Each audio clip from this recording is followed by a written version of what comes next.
Morning, Chair.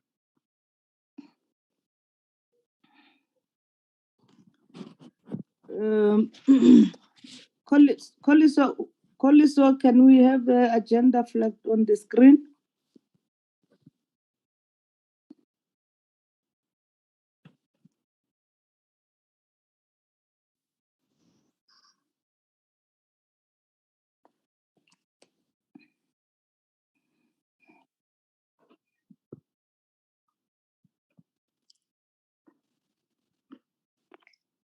Good morning, honorable members again, and let me take this opportunity to welcome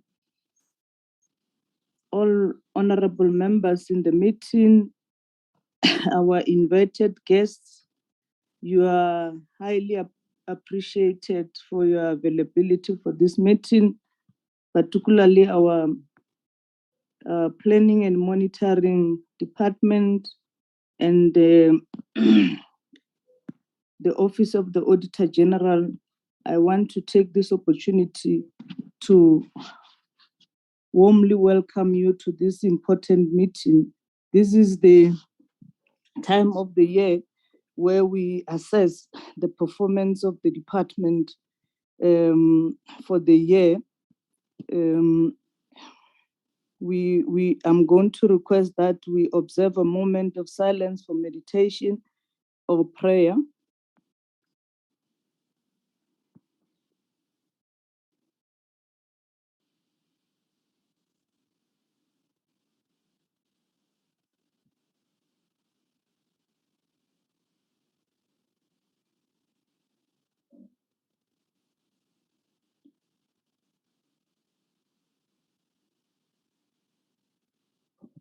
Thank you very much. Can I get the mover for the adoption of the agenda, honorable members?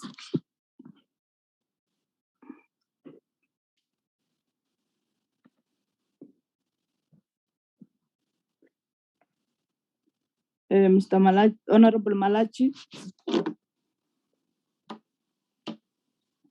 I move, Chair, for the adoption. Thank you, Mr. Malachi moves. Can we get the seconder?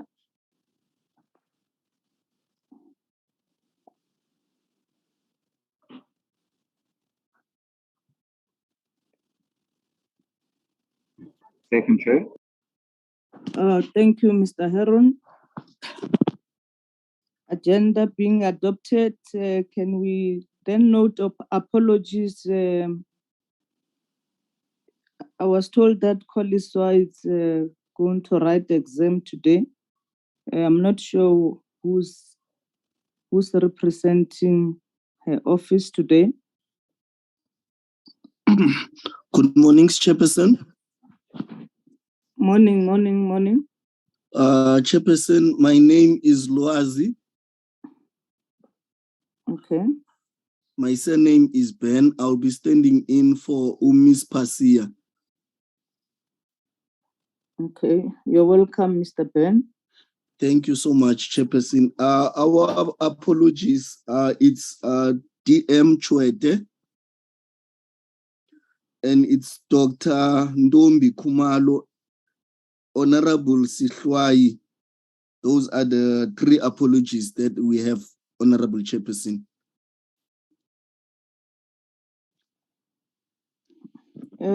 Thank you very much, Mr. Ben.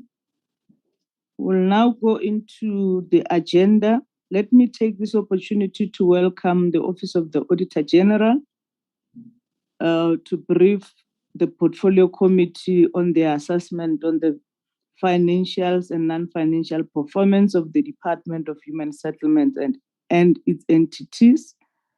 AG, you're welcome, and your team. Mr. Londolozi. Good morning, Honorable Chair and Honorable Members. Thank you so much for having us today. My name is Cornay Meiber. I'm the Business Unit Leader responsible for the Human Settlements portfolio. It is our privilege today to share with you the 2021-22 audit outcomes of the Human Settlements portfolio, as well as on the sector some observations that we've made there. And we really hope that these insights that Londoloza will share with you shortly will also assist the committee to enable you in your oversight role, so that at the end of the day we can move closer to public confidence, where the citizens can also have a more positive lived experience coming from the human settlements portfolio. So we really hope that in terms of our mandate and our commitment, that we will assist you today. Thank you so much, Chair. I do see there's a hand up, so and thereafter, Chair, I'm handing back to you, and then Londoloza can do the presentation. Thank you so much. Mr. Malachi, is it Legacy here? Oh, yes, Legacy and Chair. Okay. No, thank you very much. Mr. Londolozi. Thank you, Honorable Chairperson. Good morning to yourself and good morning to the honorable members. I will share the slide from my side. Let me just get the sharing of this screen right.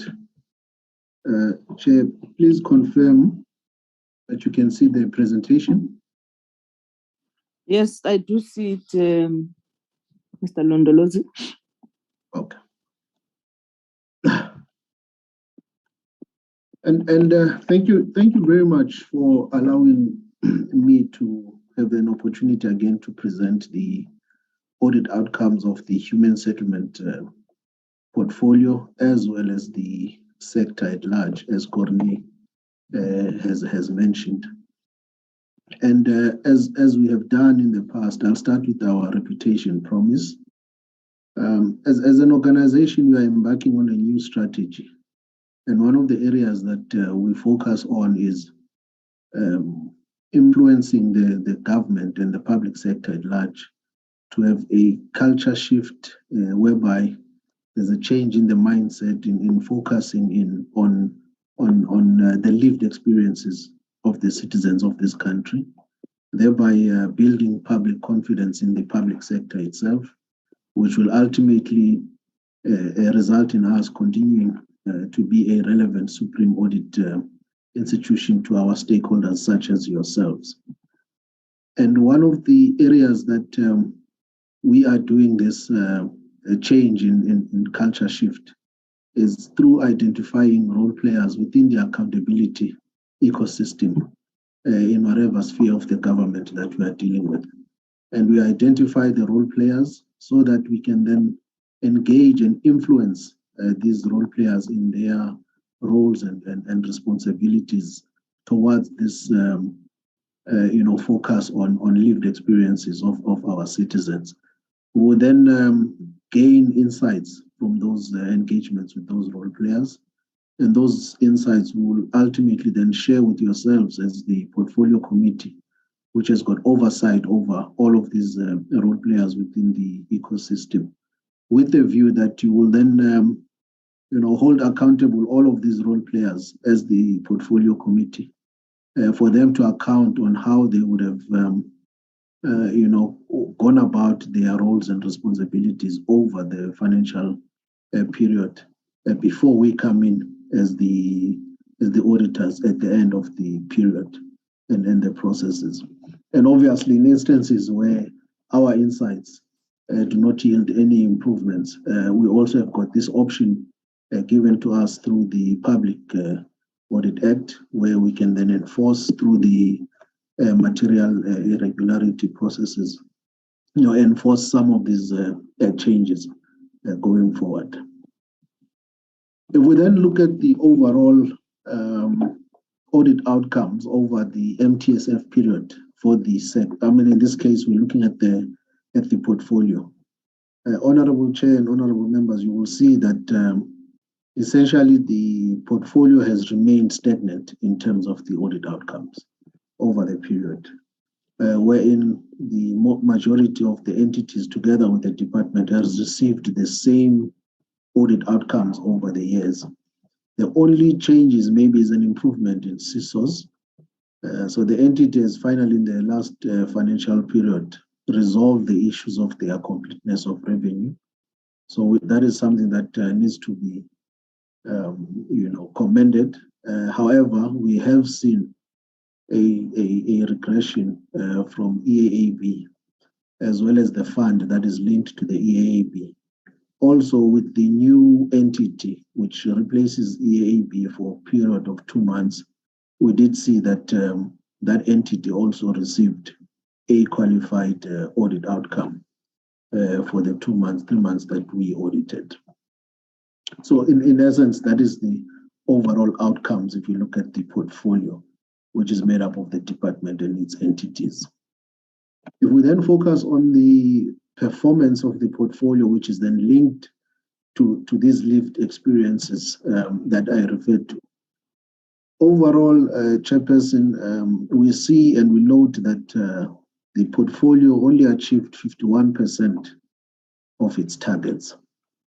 Now, this is based on the actual achievements that would have been reported by the department as well as its entities, and not necessarily those programs that we would have audited. So you would be aware, Honorable Chairperson, that we scope in one program in each of the audits that we perform, and the audit outcomes would then be based on that one program. However, when we then performed an analysis of the performance of the portfolio, we then would have looked at the entire achievements that would have been reported in the annual reports of the department and its entities. And that is where the 51% achievement therefore comes in. And if we then zoom as to which entities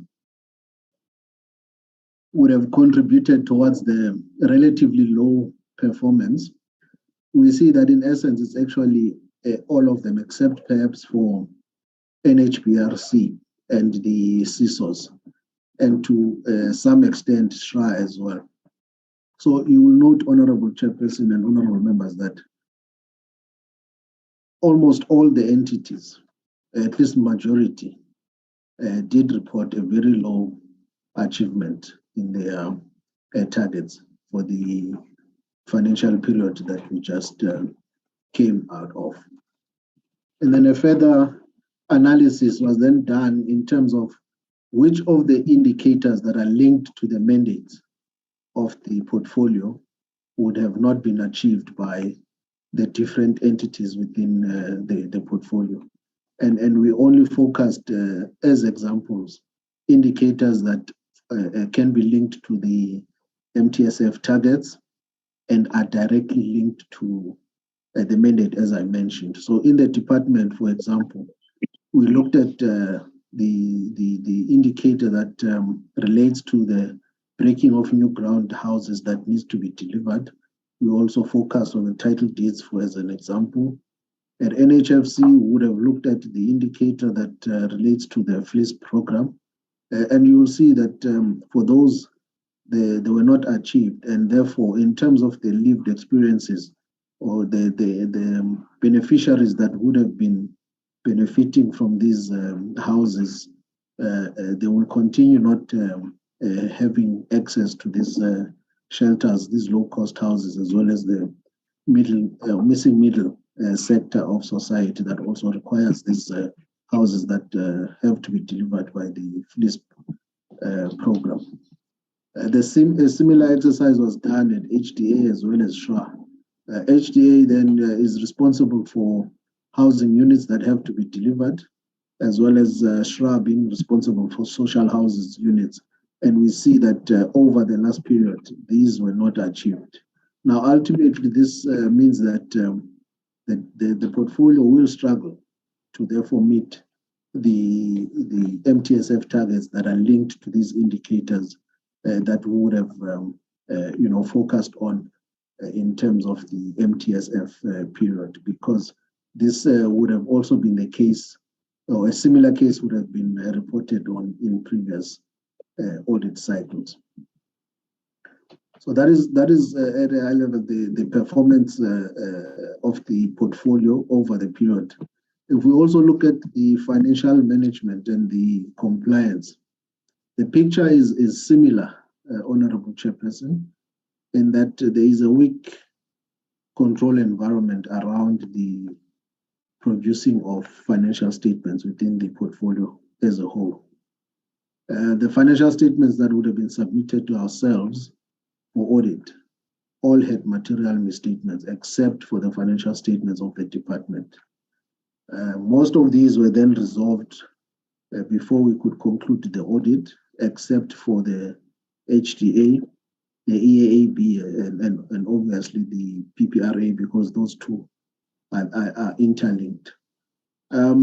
This has been what we've reported in prior years as well, Honorable Chairperson, meaning that our recommendations around the strengthening of the control environment in producing financial statements would not have necessarily been implemented. The action plans that would have been designed in order to improve the picture have not yielded the required results in ensuring that financial statements that are produced for the audit are credible and are free from material misstatements. And if this does not change, it means that the portfolio is unlikely to therefore improve in the audit outcomes going forward.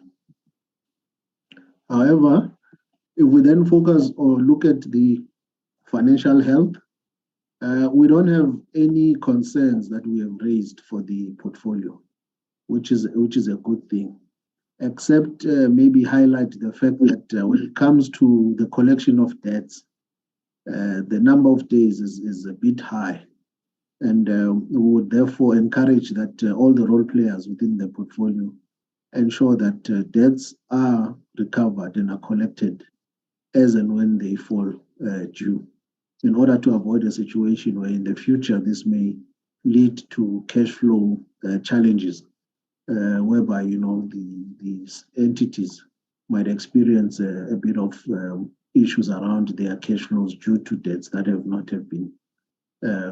have been collected. We also note that we do not have any going concern issues on any of the entities within the portfolio, which is something that can be commended.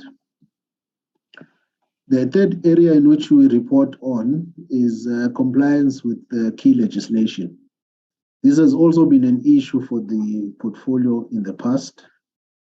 We've seen a regression in the current year in that for the first time in a number of years, the department itself found itself in a position where it had to report on irregular expenditure, which is a non-compliance with the PFMA and SCM regulations. With that non-compliance, it means that all of the entities that would have reported non-compliance with key legislations, we've had to add the department as well in the current year, meaning overall, if we just focus on compliance with key legislation, the portfolio would have regressed as a result. If we then just zoom into what procurement findings we would have identified that would then have led to non-compliance being reported on. We note, Honorable Chairperson, that the most common is around the competitive or uncompetitive nature of the procurement processes applied by the entities within the portfolio.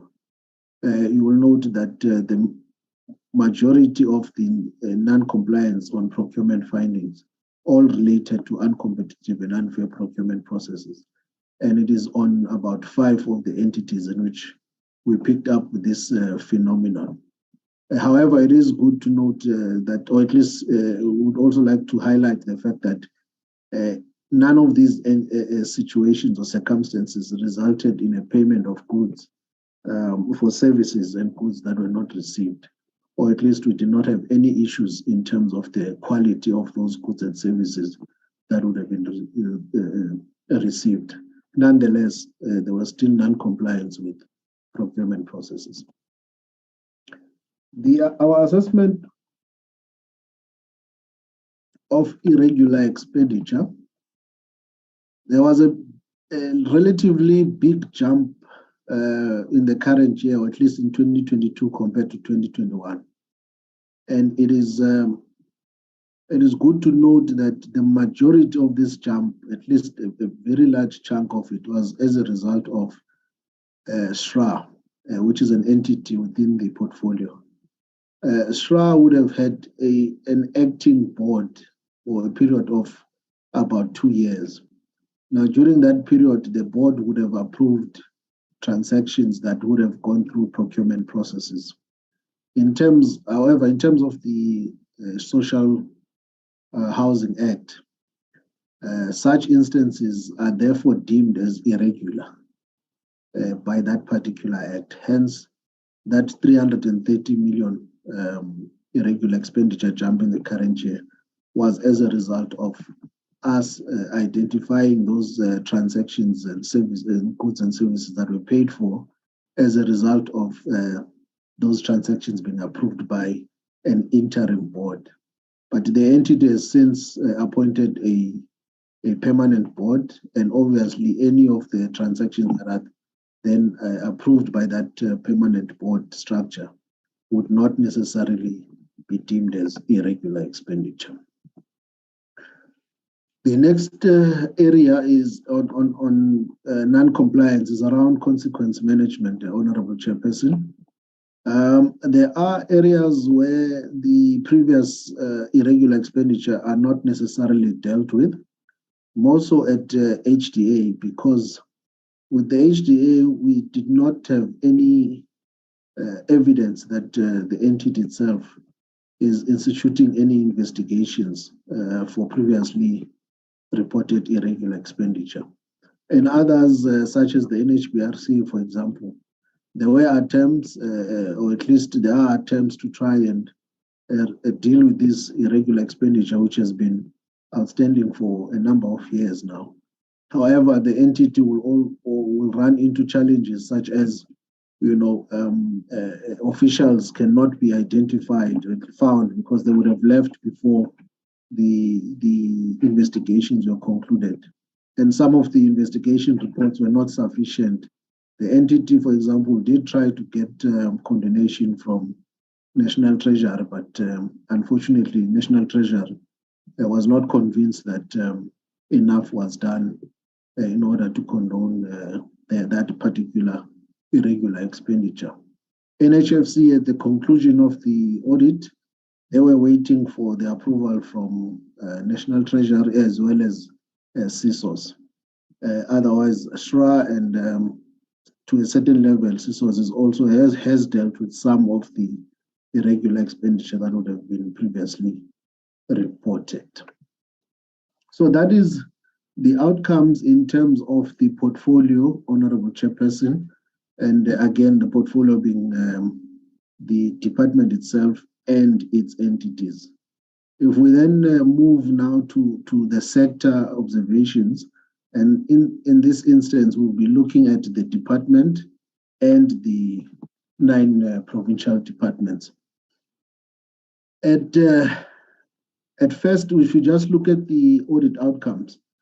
The audit outcomes for the sector are similar to the audit outcomes of the portfolio in that we have qualified provinces and majority being unqualified with material findings, and which is similar to the previous picture I would have presented on the portfolio itself. And in the main, the unqualified with findings is similar again to the portfolio in that these are repetitive findings whereby the action plans to address the issues that would have been raised in previous years were not adequately implemented to ensure that those that are sitting under the unqualified with findings improve their audit outcomes.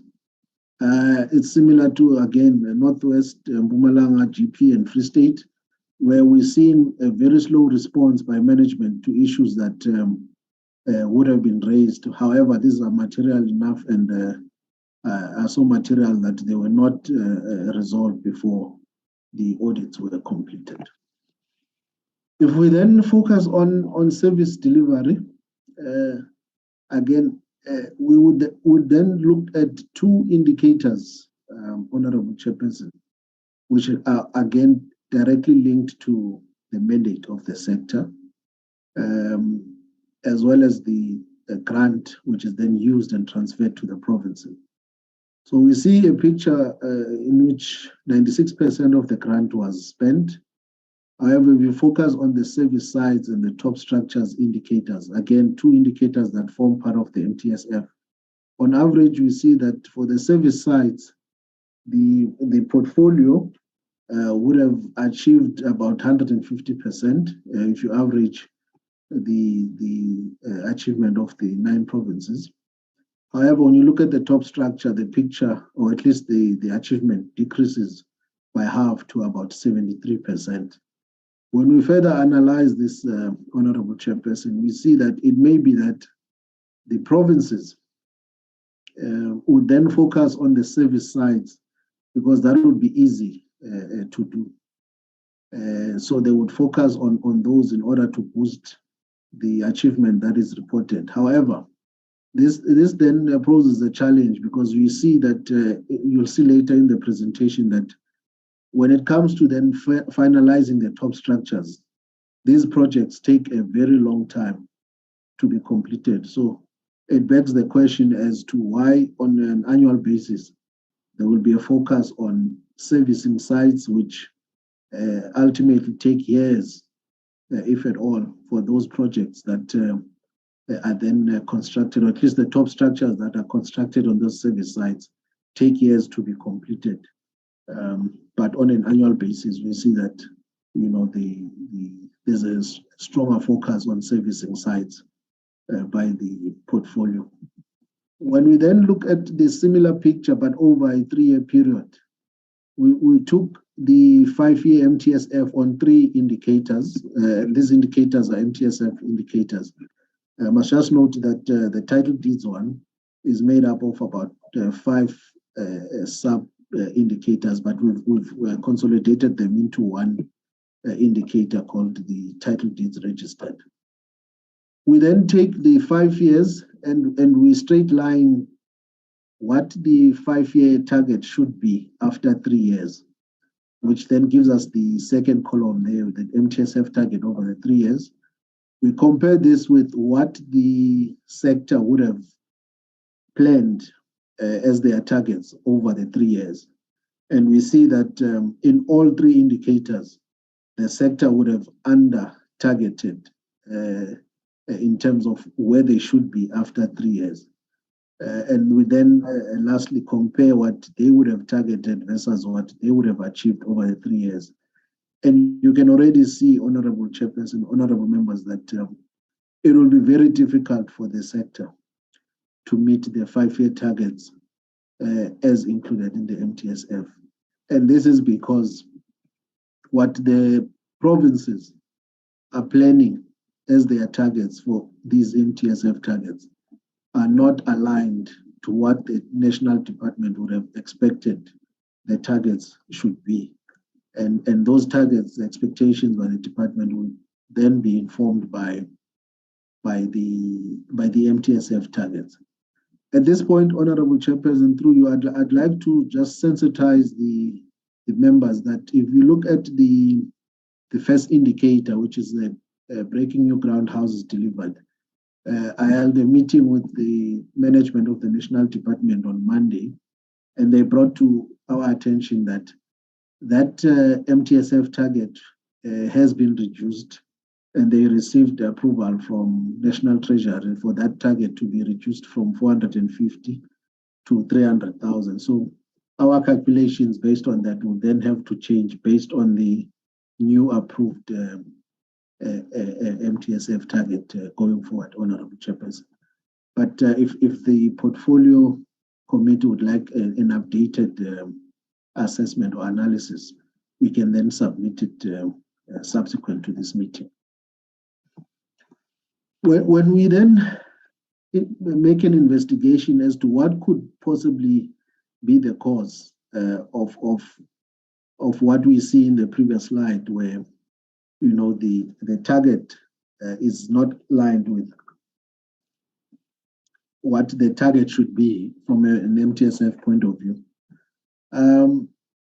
We then realize, Honorable Chairperson, that it probably starts at the planning stage, where the national department contracts with the provincial departments. There may not be an alignment in terms of what indicators should be in the annual performance plans of the provinces. I would have mentioned in the previous slide that the title deeds indicator is broken down into 4 or 5 different sub-indicators. Now, if we focus in this slide on the last 4 indicators, which are all about registration of title deeds, already you see that most provinces, in fact, if not all except for KZN, they don't include all of those indicators in their APP. What this means is that they will not report on title deeds in their annual performance reports. And if we don't report title deeds, we then see this picture emerging where about 70% after 3 years, sorry, not 70%, 7% after 3 years, 7% of the title deeds registered would have been achieved by the sector, which is 80,000 out of the 1.1 million title deeds that are to be registered over a 5-year period. But after 3 years, we are sitting with only 7% in terms of where the sector is. So that is the one area where we always mention the lack of coordination between the spheres of government. This is an illustration of that very same fact, Honorable Chairperson and Honorable Members, where the title deeds is not included in the performance plans of the provinces. We then look further, or at least perform further investigations at a project level, because it is these projects that are included in these business plans which must ultimately support what is achieved by the sector and support what should be then the MTSF targets. We already see, we've categorized the findings that we have on projects into 4 areas, Honorable Chairperson. And already you can see that when it comes to the timing and completion of projects, none of the provinces gets it right. So we've reported findings on all of the provinces, projects from a timing point of view. And then we do have findings on the other areas in which we categorize our findings on these projects. Maybe we first started looking at from the enrollment and registration of builders of these projects, which is the planning processes around these projects. Are these projects registered with the NHBRC? And are the builders that are appointed by the provinces, registered with NHBRC? What we found is that although the projects may be enrolled and the builders are registered with NHBRC, they are provided, or at least they are appointed to construct projects that in terms of their NHBRC grading, they should not be.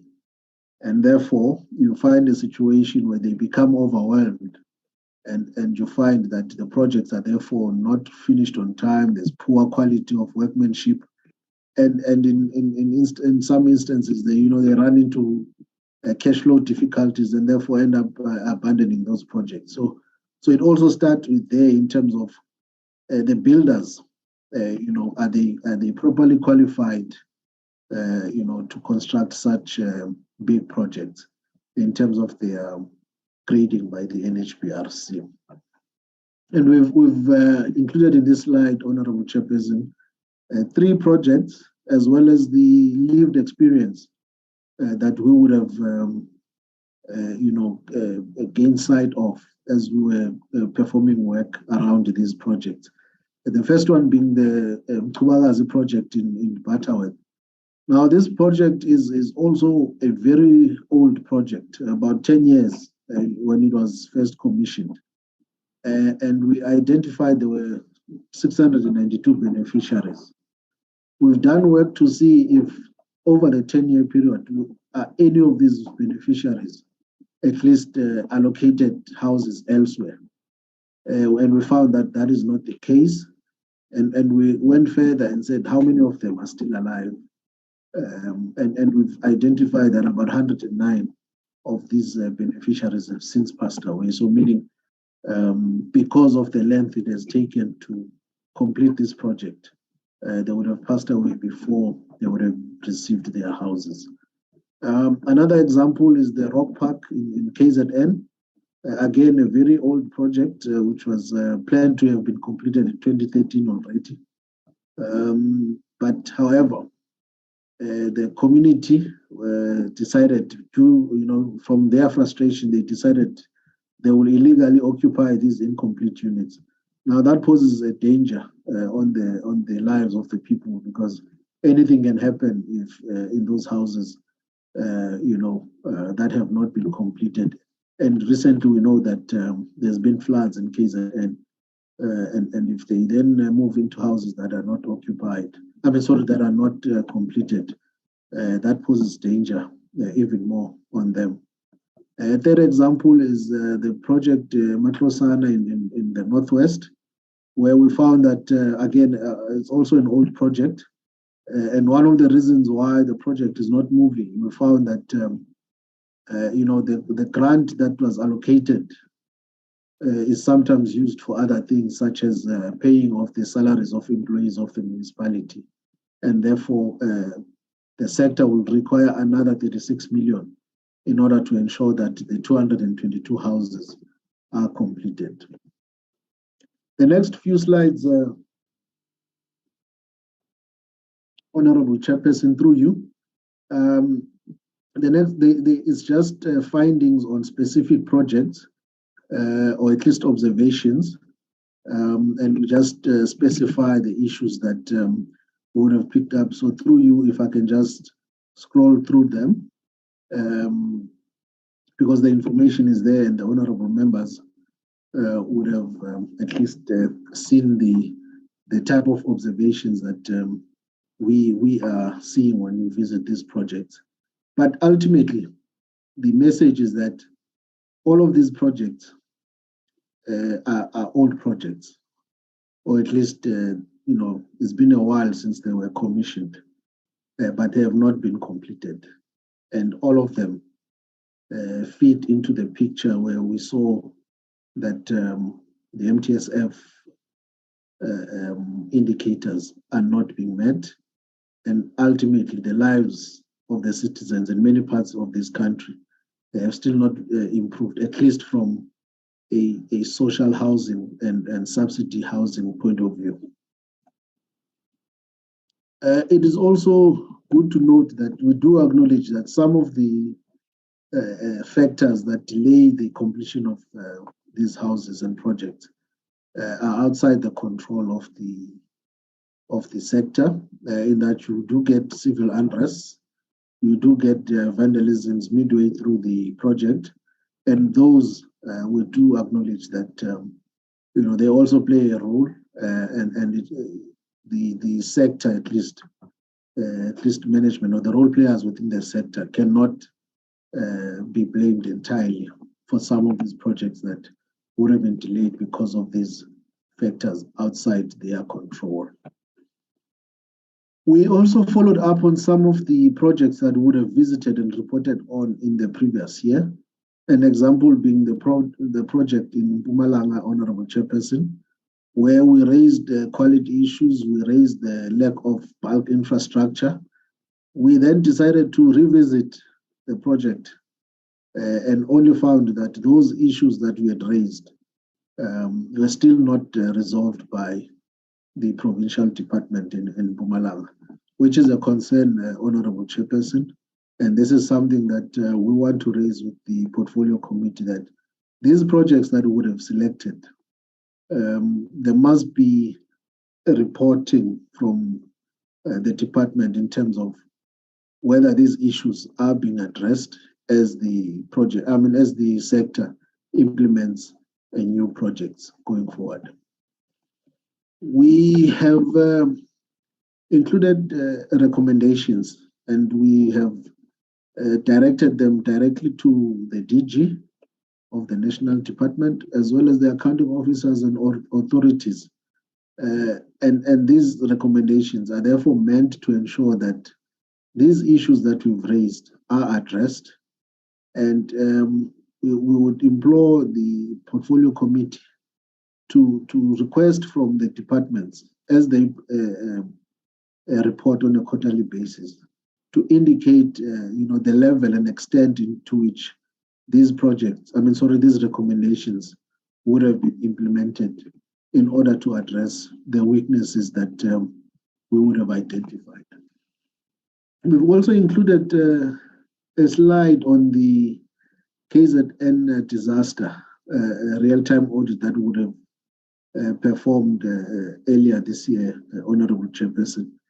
And the insights that are coming out of there are that whether it is a response or an urgent response to a disaster, or the implementation of the normal projects within the normal work that is done by the sector, we find and we see similar issues coming through. The delays in ensuring that the projects are completed on time.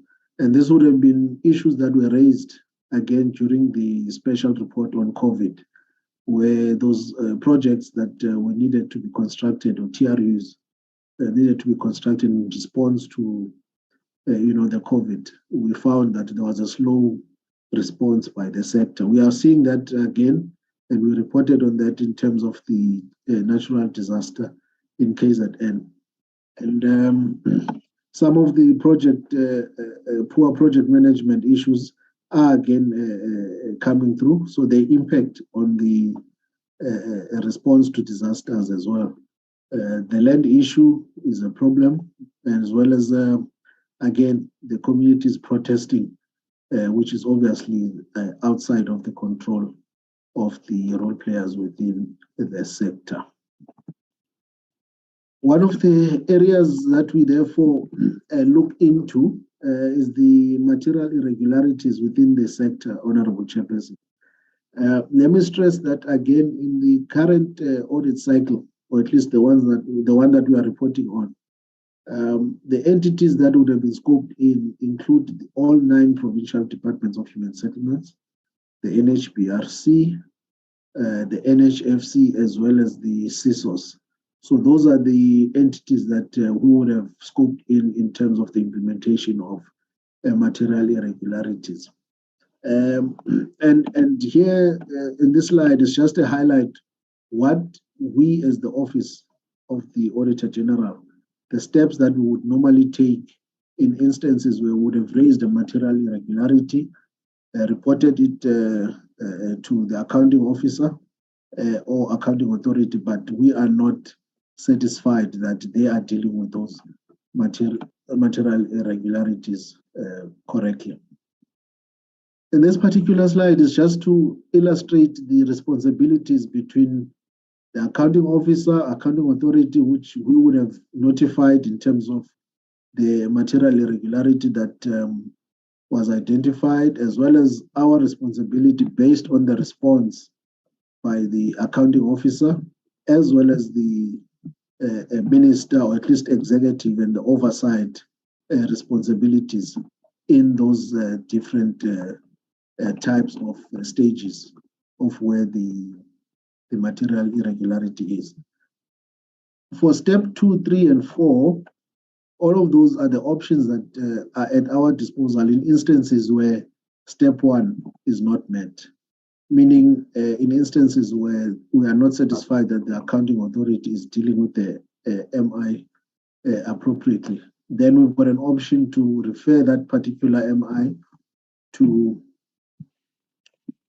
a public body. It could be the SIU, it could be the Hawks, etc. Or we can include a recommendation in the audit report on what needs to happen in order to properly address that particular MI. Or we can then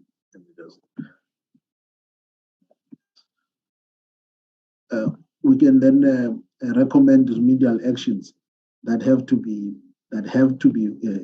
followed by the accounting officer in addressing a particular MI. And then we've got the different responsibilities by the executive as well as the oversight under each of those options. When we then look at the human settlement sector, we do have about 16 MIs that we are tracking, and they are at different stages, as previously mentioned in the previous slide. We have notified, at least at the close of the audit process, we've got those that are sitting with the accounting officer where we have notified them.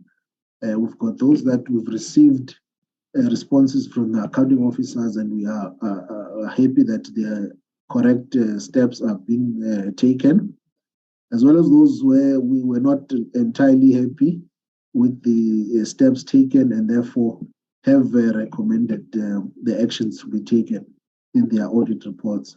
And then there's few that where we just indicate those steps that were taken. If you look at number 5, the actions that were taken by the accounting officers that we therefore deemed were appropriate to resolve the issues. And then at number 6, there we've got an example of an MI that was resolved because of the action that was taken by the accounting officer. If we then go towards the conclusion of the report, we've got the overall root causes of what has caused these weaknesses that I would have touched on in the presentation. In the main, Honorable Chairperson and Honorable Members, the one that I'd like to elevate is the one around the lack of adequate coordination by the department with other government institutions as well as implementing agents. I would have painted a picture where we see that the national department is not entirely aligned with what the provinces are doing. And as a result, you find that the work that is done by the provinces, which then needs to feed to what the national department is reporting, is not adequate in order to address the needs as required by the MTSF targets. So the main root cause around the poor performance of the sector is that one where that coordination needs to be improved in order for the sector to improve its performance. And this is applicable when the department is also dealing with its public entities, which also contribute towards the MTSF targets. But if they are not being achieved at the entity level, the sector will not meet those targets it has set for itself for the MTSF. We've obtained recommendations and issued recommendations in order to address these shortcomings that I would have touched on. And as part of my introduction, Honorable Chairperson, where I had mentioned that we then engage these role players within the accountability ecosystem. In our discussion, the Minister, she did provide some of the commitments, which we will then track and continue to have engagements with her in order to get an assessment of how far she is in terms of implementing these commitments that she would have provided in our engagement with her. We also did go back, Honorable Chairperson, and look at the recommendations we would have given to the audit committee, the portfolio committee, and we did an assessment and reflect on the implementation of those recommendations previously in this particular slide. And we then also just, give a message in terms of what needs to happen going forward in order to address some of the shortcomings, at least at the entity level within the portfolio. We do commend the CISOs, for example, that this is what happens when you see that the action plans that were recommended to management being implemented, you find a situation where there is improvement, at least in the audit outcomes. And with the improvement in the audit outcomes, would also expect to see an improvement in the performance. So with CISOs, we saw that CISOs is one of the two entities that had achieved on their performance information or targets, and also improved on their audit outcomes because of the implementation of our recommendations going forward. The last point there, maybe Honorable Chairperson, is just to also highlight that it is important that critical vacancies within the portfolio are completed, are filled. And we do note that the Minister and the National Department is working towards filling all of those vacancies in the entities that have got critical vacancies positions available. Lastly, Honorable Chairperson, is the overall message for the audit cycle, where we say we see no sign of improvement in the audit outcomes, performance targets, achievements, consequence management, as well as the coordination. And these are areas that I would have touched on in my presentation. And linked to that is this continuing completion of projects. And obviously, these are the projects that will then lead to an improvement in achievements of performance information. And if those projects are not completed, we'll continue seeing a situation where the sector, as it were, is not achieving its targets that it set out over the 5-year MTSF period. As a result, the impact is that we continue to see a backlog of the supply of low-cost houses. We see that the missing middle remains stranded in the sense that those that cannot afford or are too rich for low-cost houses but cannot afford loans from commercial banks, they continue being stranded in that they are hit on both sides. And also the availability of social houses still remains or is still lagging. And therefore, our communities cannot live close to the economic hubs, because that is what the FLISP, at least the social houses program is for, is to ensure that people live closer to the economic hub so that they can avoid to travel long distances to get to and from work. Honorable Chairperson, that is the story for the human settlements portfolio as well as the sector for the 2021-2022 financial period. Thank you, Chairperson.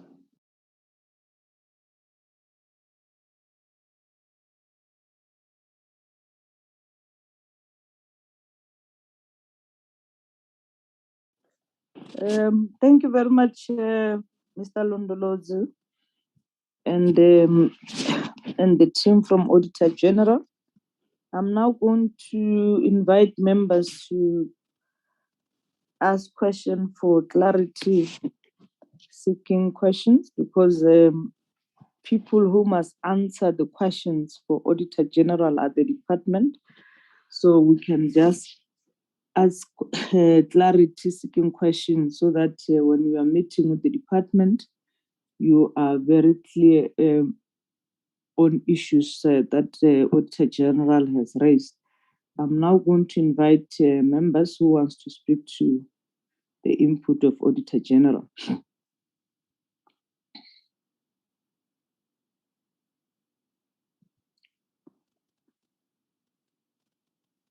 Honorable Chair, my name is Pinky Kikano. DM, welcome. Your turn is coming later. No, I agree, but I wanted to suggest something. Okay, That all right. yesterday, when the AG and us spoke on another report, it goes nicely when AG speaks and monitoring and evaluation speaks, because there are certain areas where things overlap. I mean, what AG picks up and what frontline monitoring picks up. So sometimes there's a possibility for them to overlap, and then you can see synergies even when you do. I mean, if you talk title deed, it's a ticking time bomb from the side of the department. AG is picking it up, and it is remaining, it's remaining an unfinished business, just as an example. So I was saying, if it's possible and if members agree, we present and then you see the synergy amongst that. Unless if AG is in a rush. and we Chair can- Powell. Yes, Honorable Powell. I'd like to support the recommendation of the official from the Deputy Minister's office. No, it's the DM. It's not the official. Is Honorable DM Pinky Kekana who's speaking. Oh, my apologies. I support the recommendation of the Deputy Minister. Okay, thank you very Yes, much, Chair. Honorable Powell. Honorable Malachi. Yes, Chair. Because you have allowed Paul to speak without her hands up, I felt that I must come in also to agree with her that let's allow that process.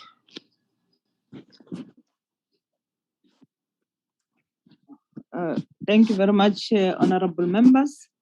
And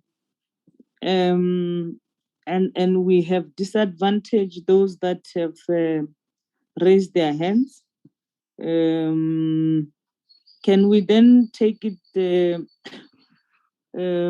as requested by the DM for planning and monitoring and evaluation? So can I request members to take down their hands, and then we allow the planning and monitoring to present, and then we'll then ask questions after the two presentation. Thank you very much. DM Kekana and your team, you're welcome. Let's give you the opportunity to present. Thank you very much, Honorable Chair and members of the Portfolio Committee. And let me also recognize the AG. Chair, with me is the team from Frontline Monitoring that is responsible for human settlement or Department of Human Settlement related issues that they play frontline monitoring, and they look at, they use various methodologies and researches, including our own institutions, whether status A and other evidence-based research. So the team is led by Chief Director Kifile Setawane, who is going to take us through this report. And I think, Kifile, as you do that, we have already listened to what the AG was saying in the Senate. So you'll just show as you pass through so that it becomes easier for the committee. Thank you very much, Chair.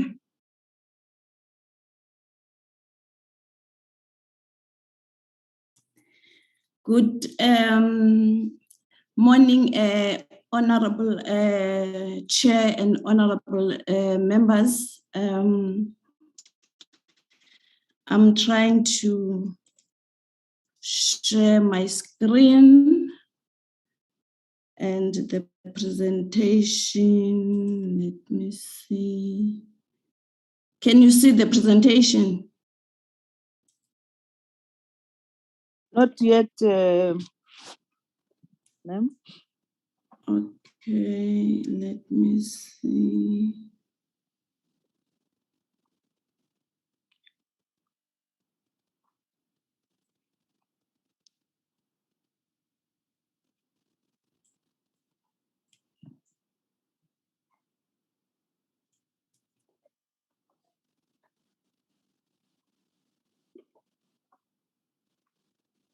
Okay, I'm just sorting something out.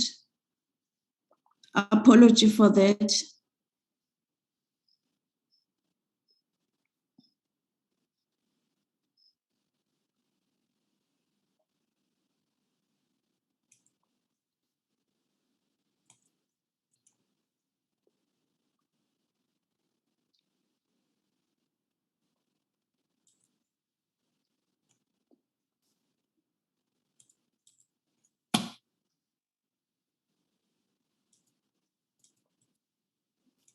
Unless if you share it with somebody, Kifilwe, who's in the portfolio committee to help you, if you have a challenge. Okay, let me email it to Samir. Thank you, DM.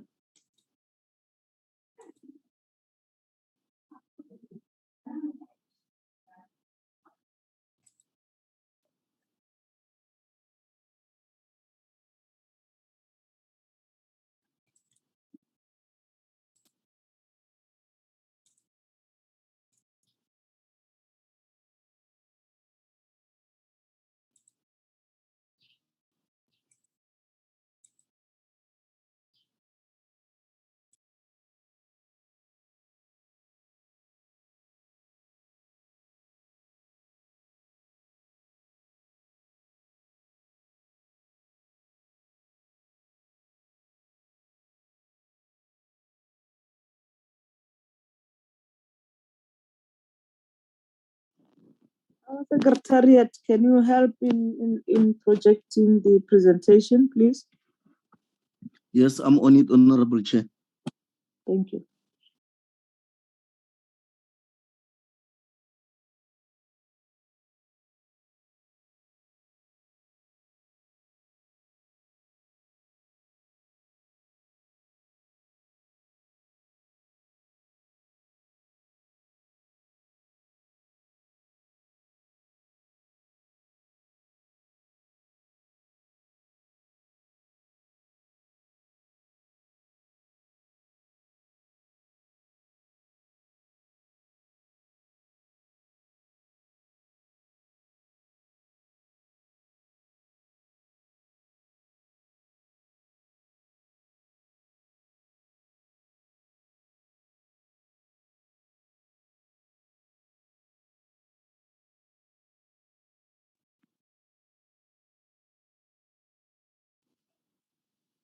There you are.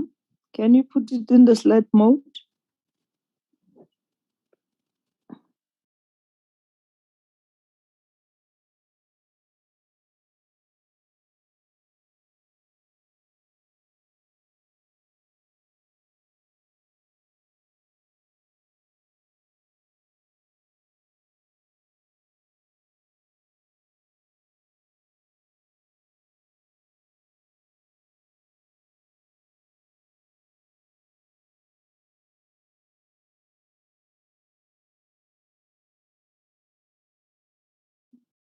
Ifilwe, you send us a slide presentation. Didn't you send the portfolio committee the same program?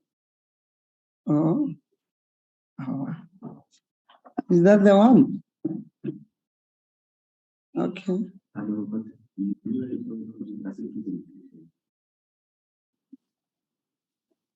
Kifilwe, can you proceed? There is the presentation on the screen.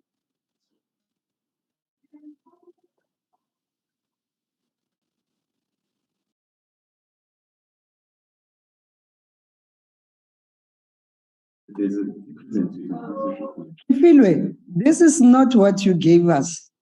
Is this what you are presenting? Can you please talk to us on the line? On the here in this thing. Sorry, Chair.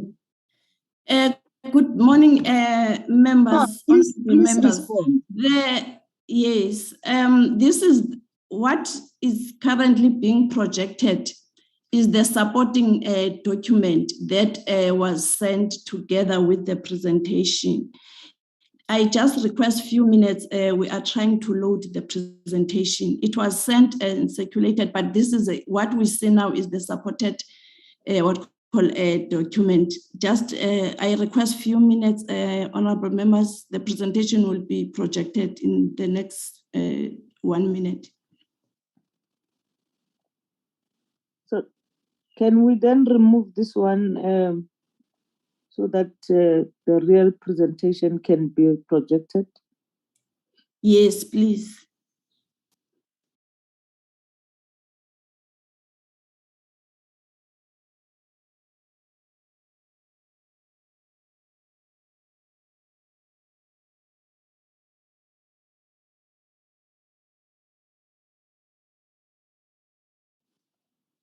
Yes, we can see. Proceed, Ginelo.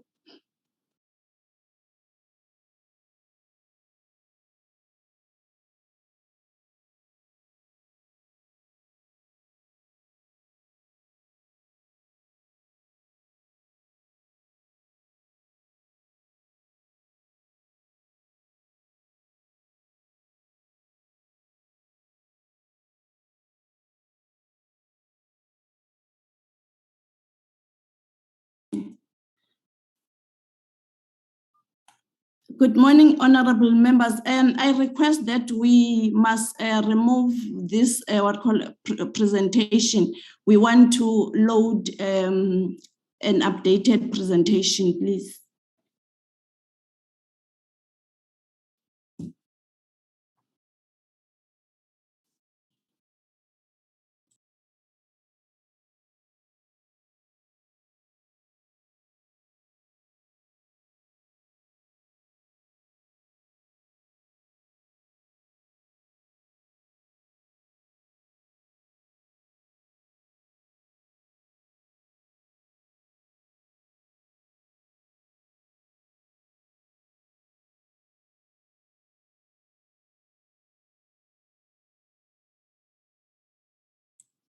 Honorable Chair, we request that we should be given allowance to share the presentation.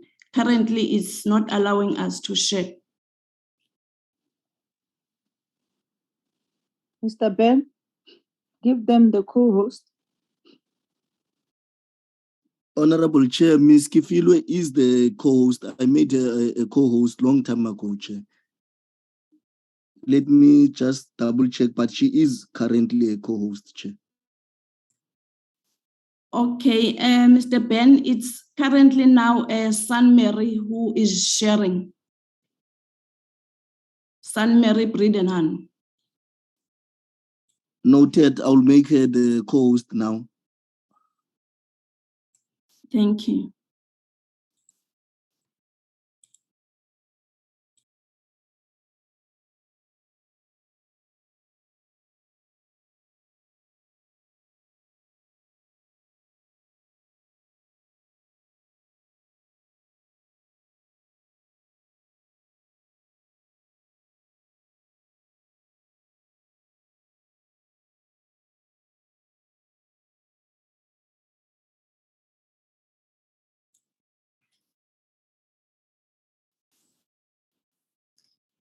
Apologies, honorable members, for this, but we'll try to finish our presentation within the time that has been allocated to us.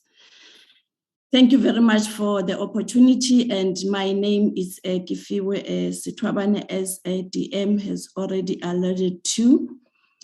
The presentation in terms of the contents of the items that are captured throughout the presentation, we'll be looking at the introduction and the purpose of this presentation. We'll also cover the methodology and approach that we have used, the strategic intent, as well as the problem statement. We also looking at the DHS, the policy changes, as well as evaluations, the analysis of the department annual report, and the MTSF 2019 to 2024 performance. We also have covered the key achievements and the persistent challenges, the binding constraints, lastly, the recommendations. In terms of the introduction, this presentation, we are presenting an assessment of the Department of Human Settlements performance against the annual targets for the year 2021 and 2022 as per the tabled annual report. And the purpose is to appraise the portfolio is to appraise the department against the performance of the department, both APP and the MTSF for the period ending 31st March 2022. This presentation also focuses on key achievements, persistent challenges, binding constraints recorded during the DPME monitoring processes. It provides recommendations to the portfolio committee for the department on what needs to be approved going forward. Next slide. The methodology and approach that has been used, as well as in terms of the way that at DPME we conduct our monitoring. The methodology that we are using is anchored on the results-based monitoring and evaluation, of which we rely more on evidence that will assist in terms of decision making. Then when we do or collect what called the evidence, we use a number of resource data and platforms in terms of verifying the information as to whether that particular activity or indicator is moving according to the way that is expected. We use a variety of data that includes government think tanks, universities, as well as multilateral organizations to analyze the progress, of which one of the government data sources that we use, STSSA, is part of the data that we are using. Other sources of data that we use include the findings from the evaluations, the research reports, the policy briefs, as well as the case studies. We also conduct our verification through site visits, where we select certain sites, and then we go to those sites to verify the information. I think DM has already alluded to it, that we do a site visits together with the frontline service delivery monitoring. In addition, DPME analyzes the administrative data and track the progress. The recommendations are made on the basis of evidence, and the remedial actions are then designed, and also looking at risk analysis in terms of potential for implementability and impact. And regular engagements, we continue them with the departments and as well as the organs of state in all spheres. Next slide. The methodology that I referred to, the results-based a framework.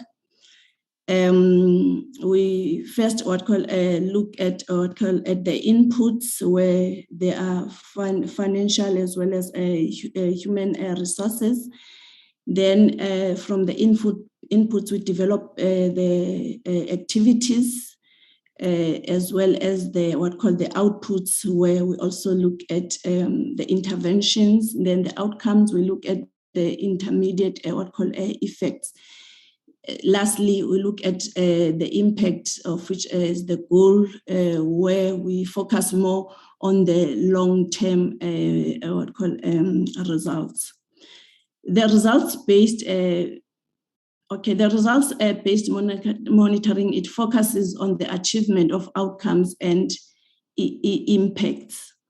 Traditionally, we are only tracking what called the input, resources, strategies, activities, and outputs.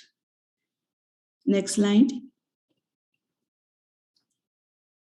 While we are doing the monitoring part as well as evaluation, we then we have developed the theory of change that we are using as a guide.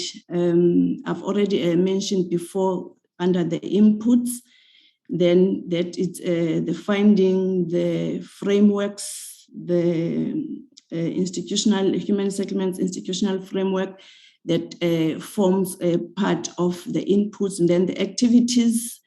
It's more on the what called the planning and also the tracking of the projects, but this is based on the housing programs and projects that are being implemented.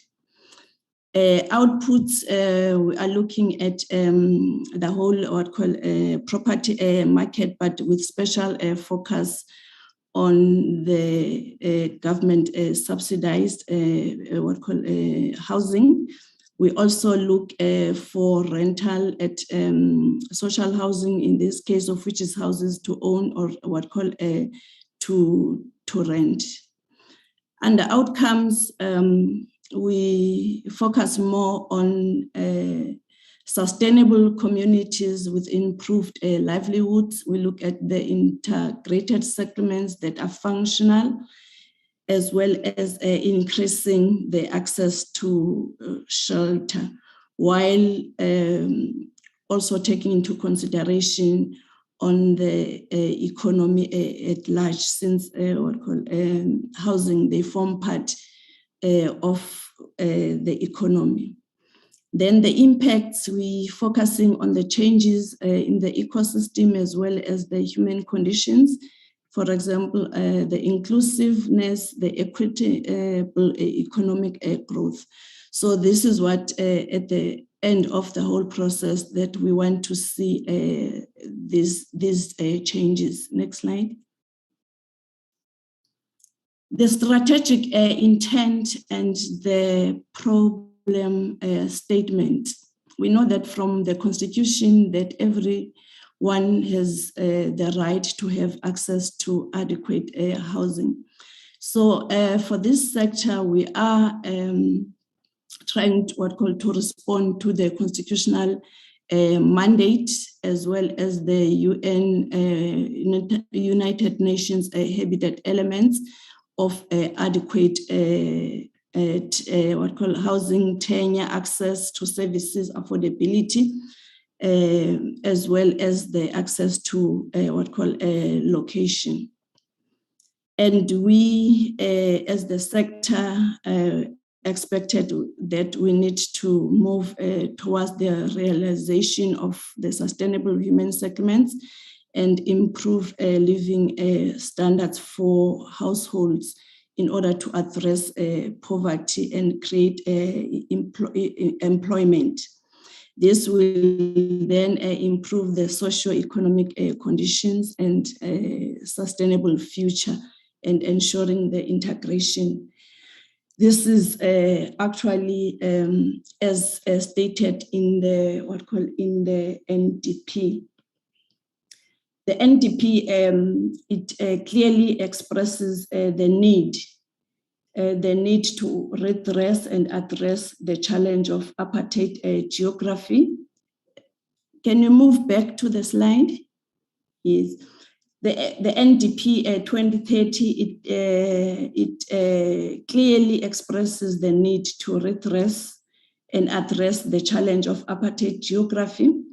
And it also focuses to ensure the spatial integration through the accelerated provision of well-located land to poor households.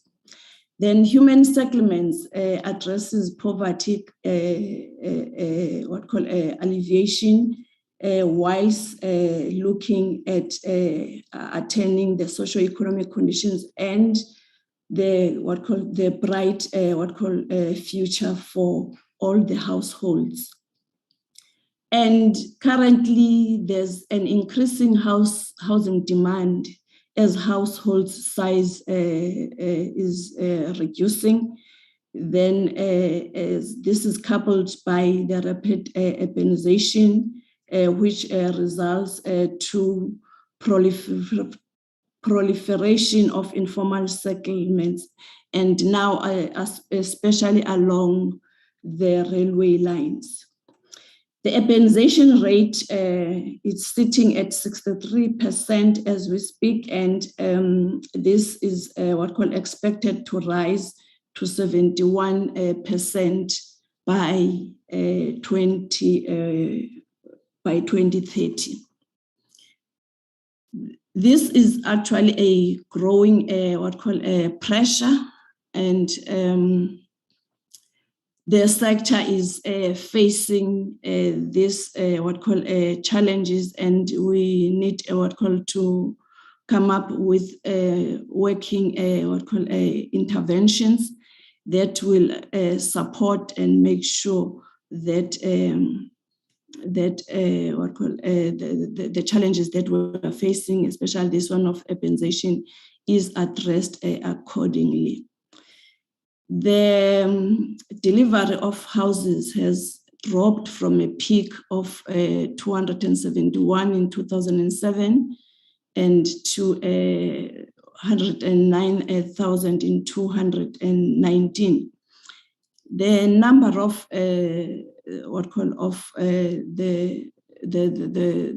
drop of the numbers, it has been caused by a number of reasons, one of which is the increasing prices on the material. There's also escalation in terms of citizen protests over housing and increasing land, invasions.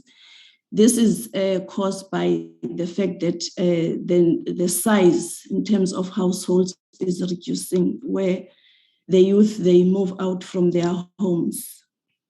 There are also effects of climate change, floods and fires, results in the destruction of homes and loss of lives and displacement of people. We've just seen with the recent flood disaster from KZN. The existing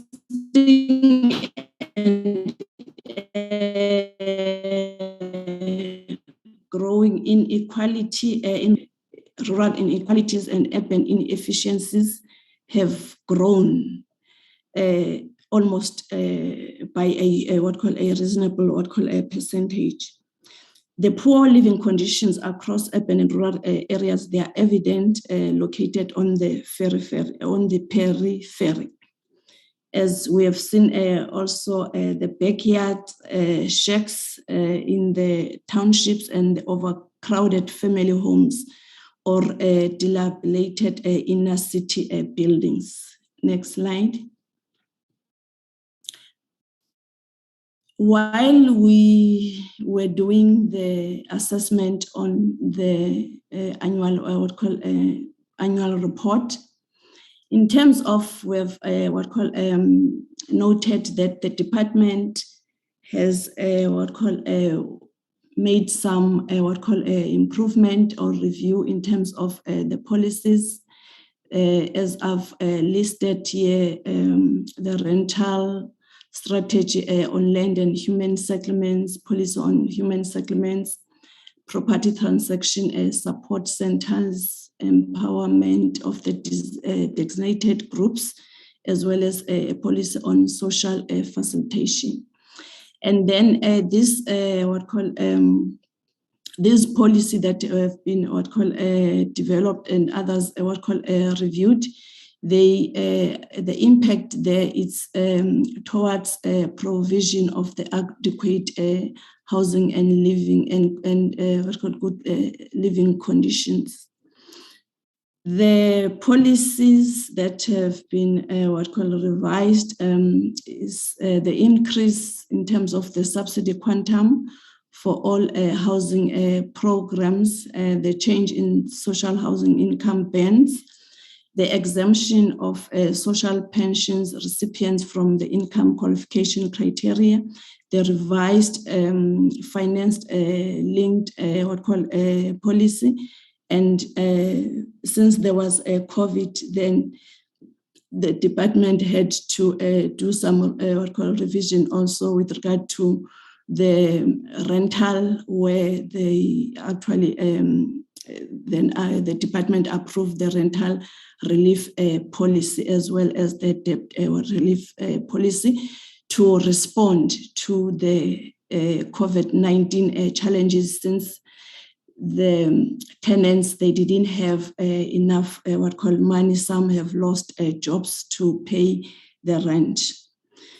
On the evaluations, the department have completed one evaluation on the upgrading of informal settlements, and one evaluation study on rental housing tribunal, and one on the implementation of the finance linked individual subsidy.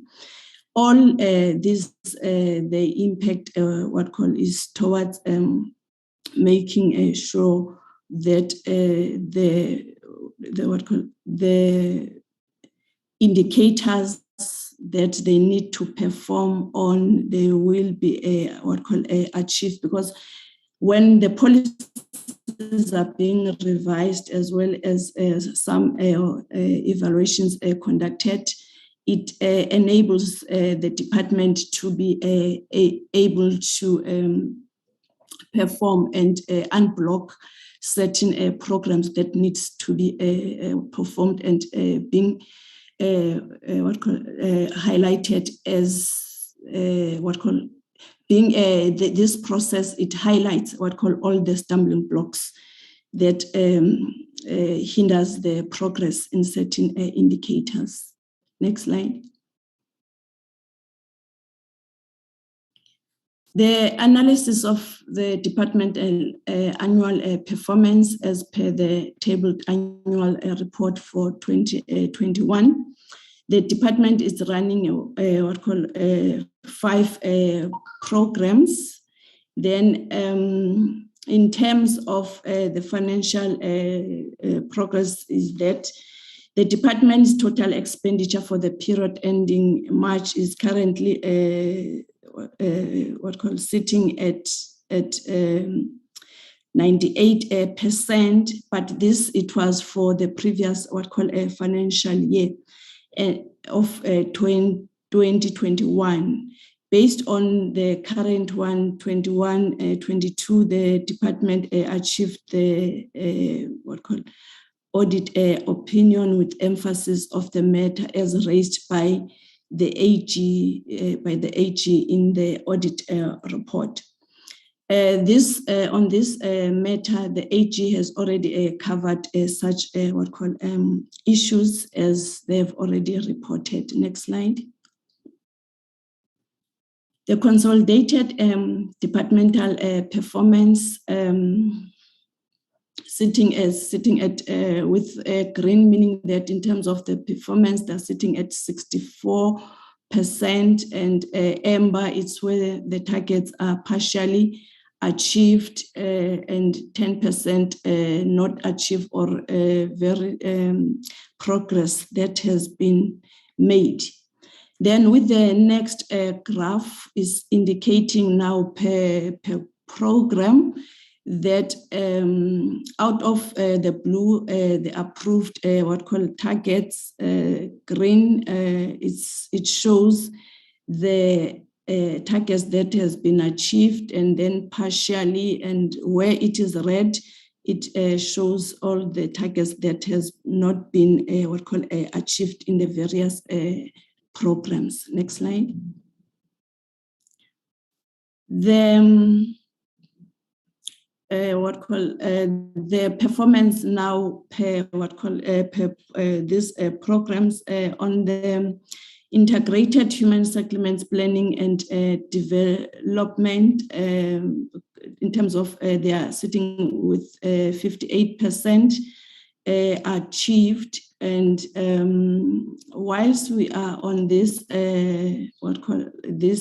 program, I know that AG has already indicated issues around planning between the national department and the provinces, as well as especially the planning between national and provinces. And AG mentioned that there is a contradiction with regard to that, especially on the issues around where they picked up this on the issues around the title deeds. Yes, we concur with the AG on that, but on that note, I would like to then advise to say this matter has been attended by the Department of Planning, Monitoring and Evaluation, where the department and the provinces were called to sit down and agree. And that process is called the standardization of the indicators. Now, going forward, we will see what called the alignment in terms of the indicators between the provinces and national. So going forward, that issue, it has been addressed. On the program of the informal settlements, currently what has been achieved is sitting at 63, of which there are still some number of challenges with the informal settlement upgrading plans and projects, of which the plans, they're actually moving at a very slow pace. They are lagging behind in terms of the targets that were supposed to have been achieved. Then under program 4, rental and social housing, this program, it is now moving, although it was delayed, of which one of the blockages, it was the issue of the income brand that had to be increased to 22,000 in order for this program to be implemented. So we have seen now a steady growth after the policy was revised by the department. This information that I've just shared, it also applied to affordable housing as well under that program of FLISP. Next slide. The trends, the trends in terms of showing that this graph is just showing the trends in terms of the progression under these programs. Next slide. On this slide, we have looked at the APP, targets, as well as the annual performance. One of the targets in the MTSF is it's about the priority development areas where the department, they've already declared 136, of which that was done.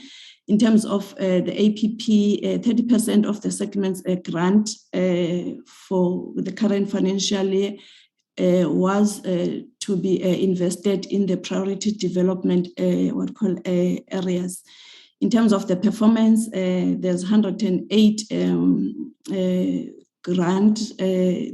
HSDC grant is already invested in the 108 priority development areas, of which 42 priority development areas, they are also allocated with the informal settlements upgrading partnership grant. The next is on the now implementation programs that needs to be implemented in the priority development areas. Currently, it's only 7 plans that have been audited, but in terms of the plans that are ready, they are around 58, but they need to be audited in order to be included to change that color red of the plans that are ready for implementation for the priority development areas. The third indicator in terms of the rezoning, the progress here is very, very poor. Currently, there's only 2.7% that has been rezoned, of which for the current year that we are reporting, there's nothing that has been done. Next slide. In terms of the spatial transformation as outcome 1, there is a lack of land for development of low-cost houses, as well as another issue is on land invasion that is becoming increasingly rampant as an alternative need. Then there are delays in transfer and rezoning of land, including government, and as a result, this denies the poor households the right to access houses and to improve their living conditions. There's also the high cost of well-located land for human settlements development. And this now, it actually contributes or leading to the urban sprawl, where developments now, they need to be taken outside, to take place outside the urban edge. As a result of slow rezoning of strategically located land, then development, they still implemented outside the urban edge. Next slide. The outcome 2 is the adequate housing and improved quality. We are looking at all the targets falling under this outcome. As the AG, they've already indicated the number of the targets. It was revised and approved. Now they are reporting on the target of 300,000 subsidized houses, of which the annual target was 52,000, and they've performed 36,000. Then out of the 20, the target 20,000, the target for this the financial year that we are assessing it was 5,762, of which they've performed 4,401. They've delivered the sites 31,000. Of which the target was 39,000, where they delivered 31,000 for, and then under the Human Settlements Development Grant, and 55,000, which was the target of sites to be developed by USDG grant. The Urban Settlement Development Grants, it's only allocated for metros. As we all know that a number of human settlements, they are actually at the metros. With social housing target, they've performed and delivered 2,771. The CRUs, the community residential units, they've delivered 669 for the new units, and there's nothing on the upgraded ones. and the target for the year was 975. On the informal settlements, in terms of the indicator, it shows that they are expected to deliver or upgrade the the informal settlements up to phase 3. And the target for this year was 130. Next slide. There is a slow delivery of service sites, which the delays, they deny the people what call the right to live in adequate housing, as well as the standard living conditions. There is also a slow pace in the delivery of social housing, of which this was caused by COVID-19, and on the residential units, most municipalities are reluctant to build, as the payment, the rental payments are not coming, as they are not being paid by the tenants, and the high cost in terms of the maintenance. There is also an issue that it was actually reported by the department that there is a lack of forward planning by provinces, as well as the poor contractor. And I think AG has also made emphasis on the contractor issues, which affects the overall delivery of houses. Next slide. This is the title deeds, and on this indicator, the department is not performing well at all. This indicator is divided into sub indicators, where we look at the pre-1994, the post-1994, the post-2014, and the current new title deeds. The targets, as we see on the pre-1994, the progress reported on the 5,000 pre-registered target on the annual performance is only 4,074. Then on the post-1994, the progress is 24,000. And on the post-2014, this was a period between 2014 and 2019, the outstanding title deeds. What now has been achieved is 2,455 of the 300,000 for the 5-year period. The progress for this year, it's 9,478. I think then the percentages on the cumulative to say out of the targets of 19 to 24 to date, they've accumulated 18%, 9%, 1.1%, 4.3%.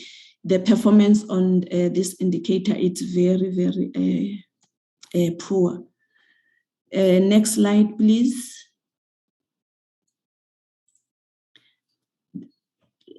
The slow delivery on title deeds is underperforming. I have already indicated in the previous slide, and it remains a concern, because even with the new title deeds, we see that this indicator is not performing. The title deed, yes, on the new projects is not matching with the annual input of new projects, adding to the existing backlog. What we have picked up is that this results on dysfunctionality of the property market. Subsidized houses have not significantly integrated into the housing market and are not providing a financial lever for the poor households to realize the market value when sold. And a number of households living in subsidized housing without a title, they are being denied a right to access the security of tenure. I think then the graph on the right-hand side, it actually indicates the terms of number of service sites completed and the title deed. You'll see the blue, that is the number of service sites completed. But when you look at the orange color, it's running far below than the number, meaning that there is a problem on this indicator. Next slide. The major achievements based on the performance of the 5 programs in the APP, and department has made significant strides in the following. For the financial year, the department received the clean audit, and they've managed to reduce payment of invoices after 30 days. They've developed a number of policies that seeks to respond to significant interventions in terms of legal and some policy shifts. There is also, it also what called performed in terms of the revitalization of the distressed mining communities program. They have assisted the provinces and municipalities to develop the cost multi-year pipeline reports, and implemented some 15 national priority projects in support of the first outcome. During the year, this number increased from 1,162 with 610 informal settlements upgraded.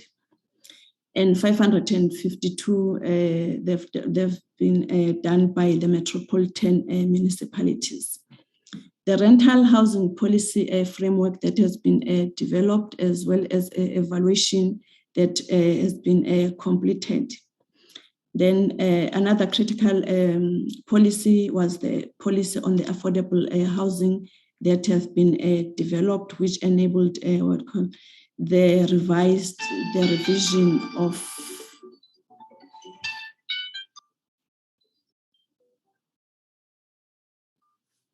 apology for that, that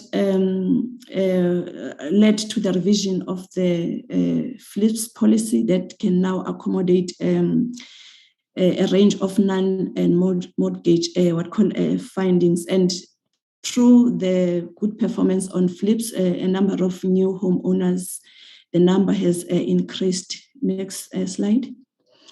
The persistent challenges is on the slow progress on implementation of the programs in terms of the priority development areas. And another persistent challenge is on land rezoning that is not moving at a speed. The last one is the no progress with regard to the upgrading of informal settlements to phase 3. Letting the households to remain in the living conditions that are not good. Next slide. The binding constraints, I'm sorry for this, the binding constraints is the poor delivery of title deeds of both historical backlog that we have reported that is only sitting at 6.2%. And the cause of this challenge is the systemic issues in the value chain, of which the value chain we are referring to the number, we are referring to the processes that a number of departments, they are actually engaged on, where they also need to work together. starting with the Department of Human Settlements, both national and province, as well as the municipalities, and then also other key relevant department, the Department of Land Reform, as well as the Department of Justice in the case in cases of historical title deeds where the owners have passed on, and the family disputes. Then the underlying issue of planning approvals is also one of the key that we have listed under the binding constraints. There's another issue on the complex of the beneficiary administration, especially with the deceased estates, as well as where the properties have been sold many times, where we also see a need for the deregistration processes for the cases where there's a double registration and some clearances that they are required. So these are the points that they are actually causing more delays for the processing of the title deeds. Next slide.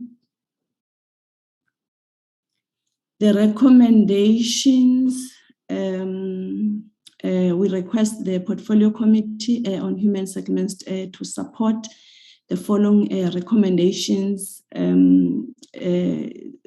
The Department of Human Settlements and the Department of Public Works and Infrastructure, that they have to release strategically well located land in order for this sector to perform, as we have indicated that there is a lack of well located land, and the department to ensure that they focus more on the rezoning and address this as an urgent priority. The department it has to unlock the implementation and upscale upgrading of informal settlements and address if there are any some still outstanding policy-related issues.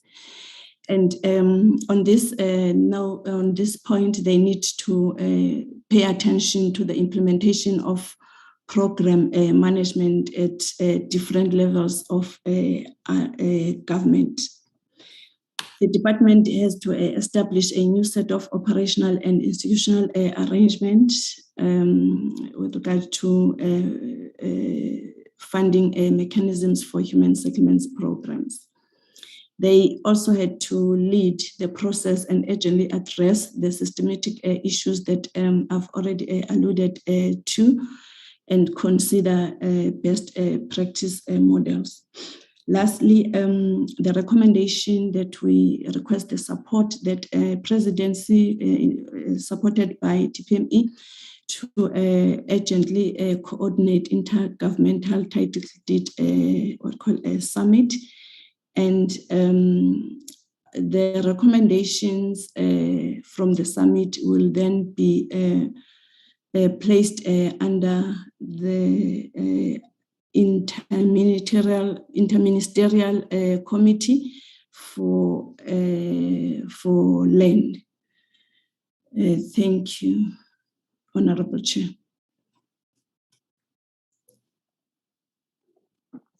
Thank you very much,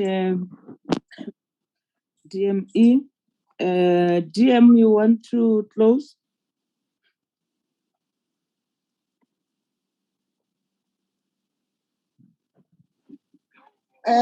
Comrade Chair, Honorable Chair, thank you very much.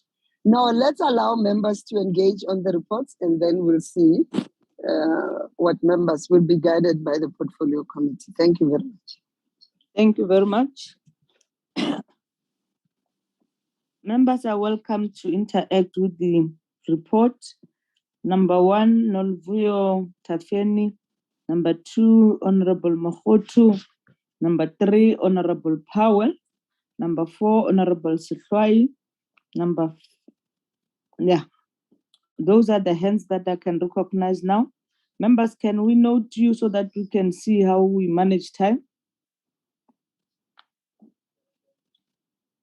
Thank you, Chairperson.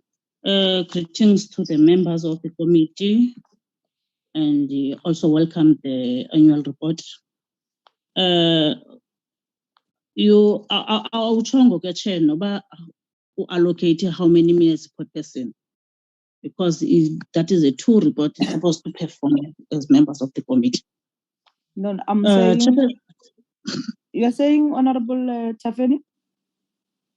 Yeah, Chairperson, men's start, I will start now. Okay, I wanted to note members so that members would know how many of people want to speak. Therefore, the time you'll mind your presentation as you look at the number. But for now, you are 4. Proceed, Honorable Member.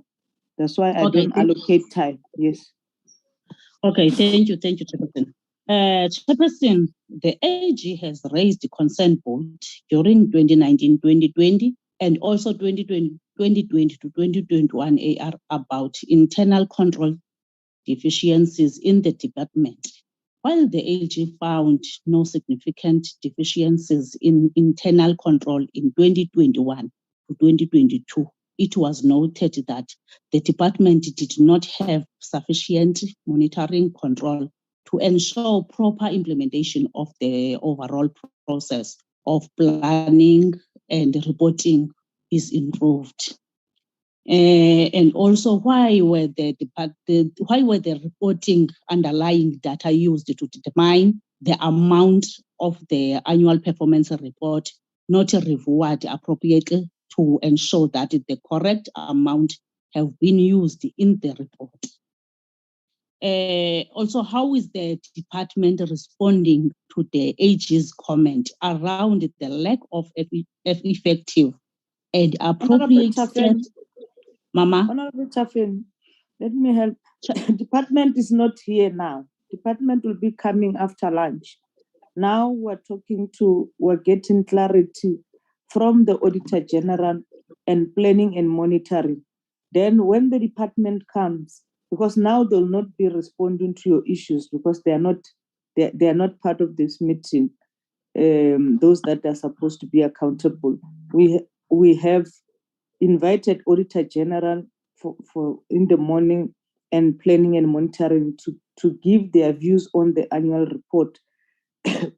We're giving you time to interact with Auditor General so that as you going to interact with the department later on, you'd have actually and understand the context, the issues that were raised by Auditor General and the planning and monitoring. Okay, in the second report, an amount of 51.5 million was not transferred and set aside to fund procurement of a property in Cape Town. The transfer could not be made as the HDA failed to provide the required Section 38 PFMA certificate. In order for the department to process the transfer, what is the nature of the acquisition of the property and why did the HDA fail to provide the required certificate?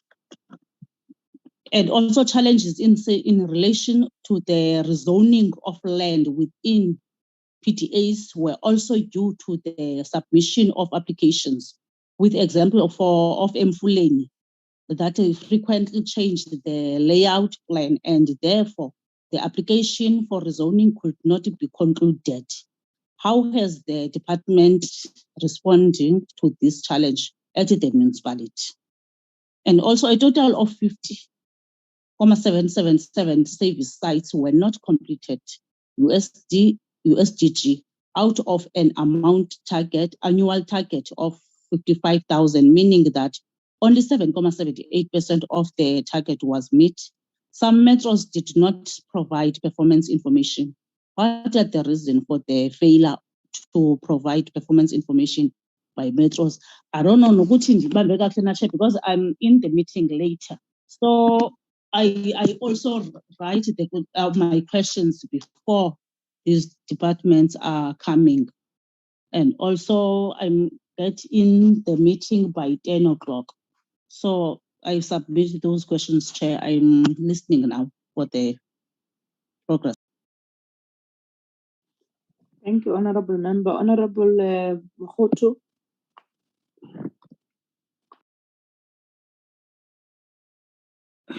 Thank you, Chairperson. If I had to correctly, do you mean that we are not supposed to ask the department questions now? We must only refer our questions to the AG and the monitoring and evaluation department? Yes, ma'am. Okay, I am going to direct my question to the AG, or my questions to the AG. The AG has mentioned that the HDA has not instituted any investigations to ascertain and assess irregular expenditure during the past years, and no action has been taken on the reported irregular expenditure. And then the AG again has stated that the NHBRC officials who made and or permitted irregular expenditure left the entity before investigations were concluded. So my question to the AG is that, has the AGA made any recommendations to the Minister of Human Settlement to enforce that audit recommendations are implemented without fail? And then again, can the AGA make a recommendation of what should happen to the DG and the department's accounting officials for not implementing the recommendations made by the Auditor General? Thank you.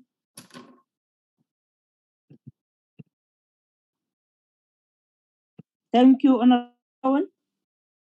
Thanks, Chair. Chair, I'm glad we've got time because I've got quite a lengthy submission to make.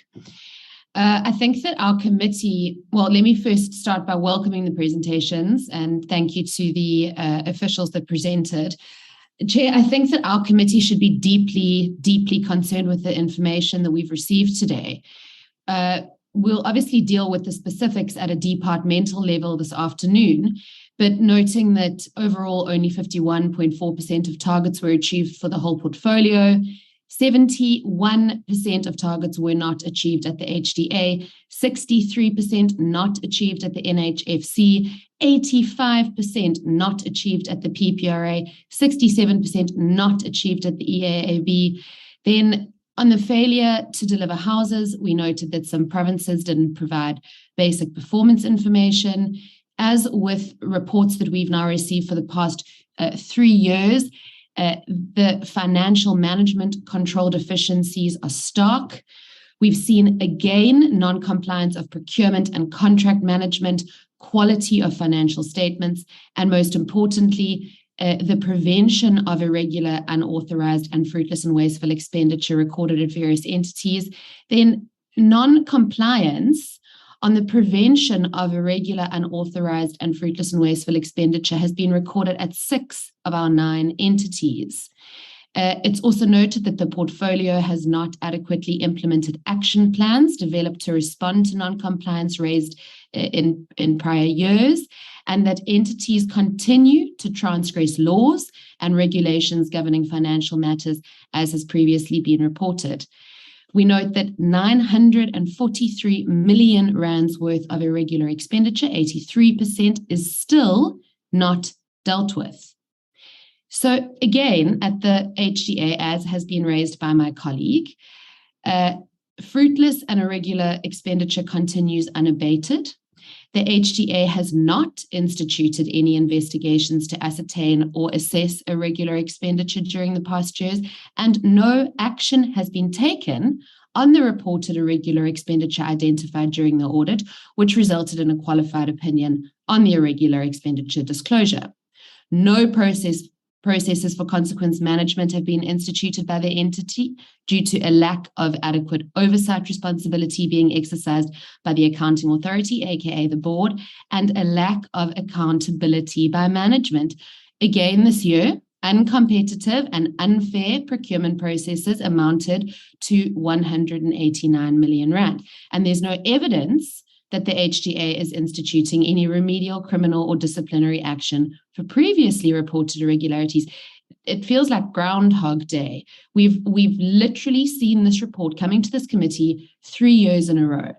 Now, my understanding is that what this means is that corrupt officials are being protected, and that this finding is a repeat on previous years, and despite guarantees given before Parliament, no action has been taken. Now, this is also despite the accounting authority providing this committee with guarantees that punitive action would be taken and consequence management would be guaranteed for previous transgressions. Then, in terms of the Estate Agency Affairs Board and the Estate Agency Affairs Fund, we see qualified findings on compliance as a result of misstatements in the annual financial statements and non-compliance with supply chain management processes. And I've raised this repeatedly in committee when we've had the entity before us, and they've had all sorts of excuses about why these allegations are not material, but we now see a finding by the AG on this matter. And one root cause that the AG notes, again, something that I have been raising in this committee for over 3 years now, is that the root cause of some of the regressions at the EAAB is because of inadequate IT system design, and the IT system that they've been telling us that they're going to rejig for years still not being customized to meet with the specific requirements that classify transactions. Now, Chairperson, I'd like to address the committee and not the AG at this point.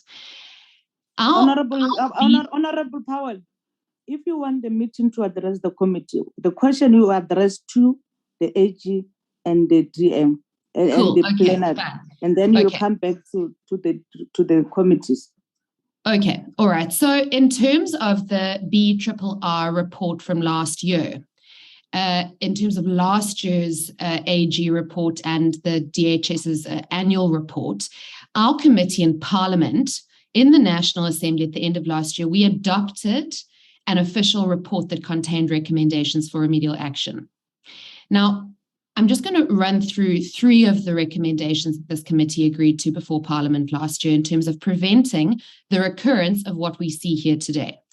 The first, adopted by this committee and adopted by Parliament, was that management across entities should exercise oversight responsibility in terms of internal controls, and that they should take effective and appropriate steps to prevent irregular and wasteful expenditure.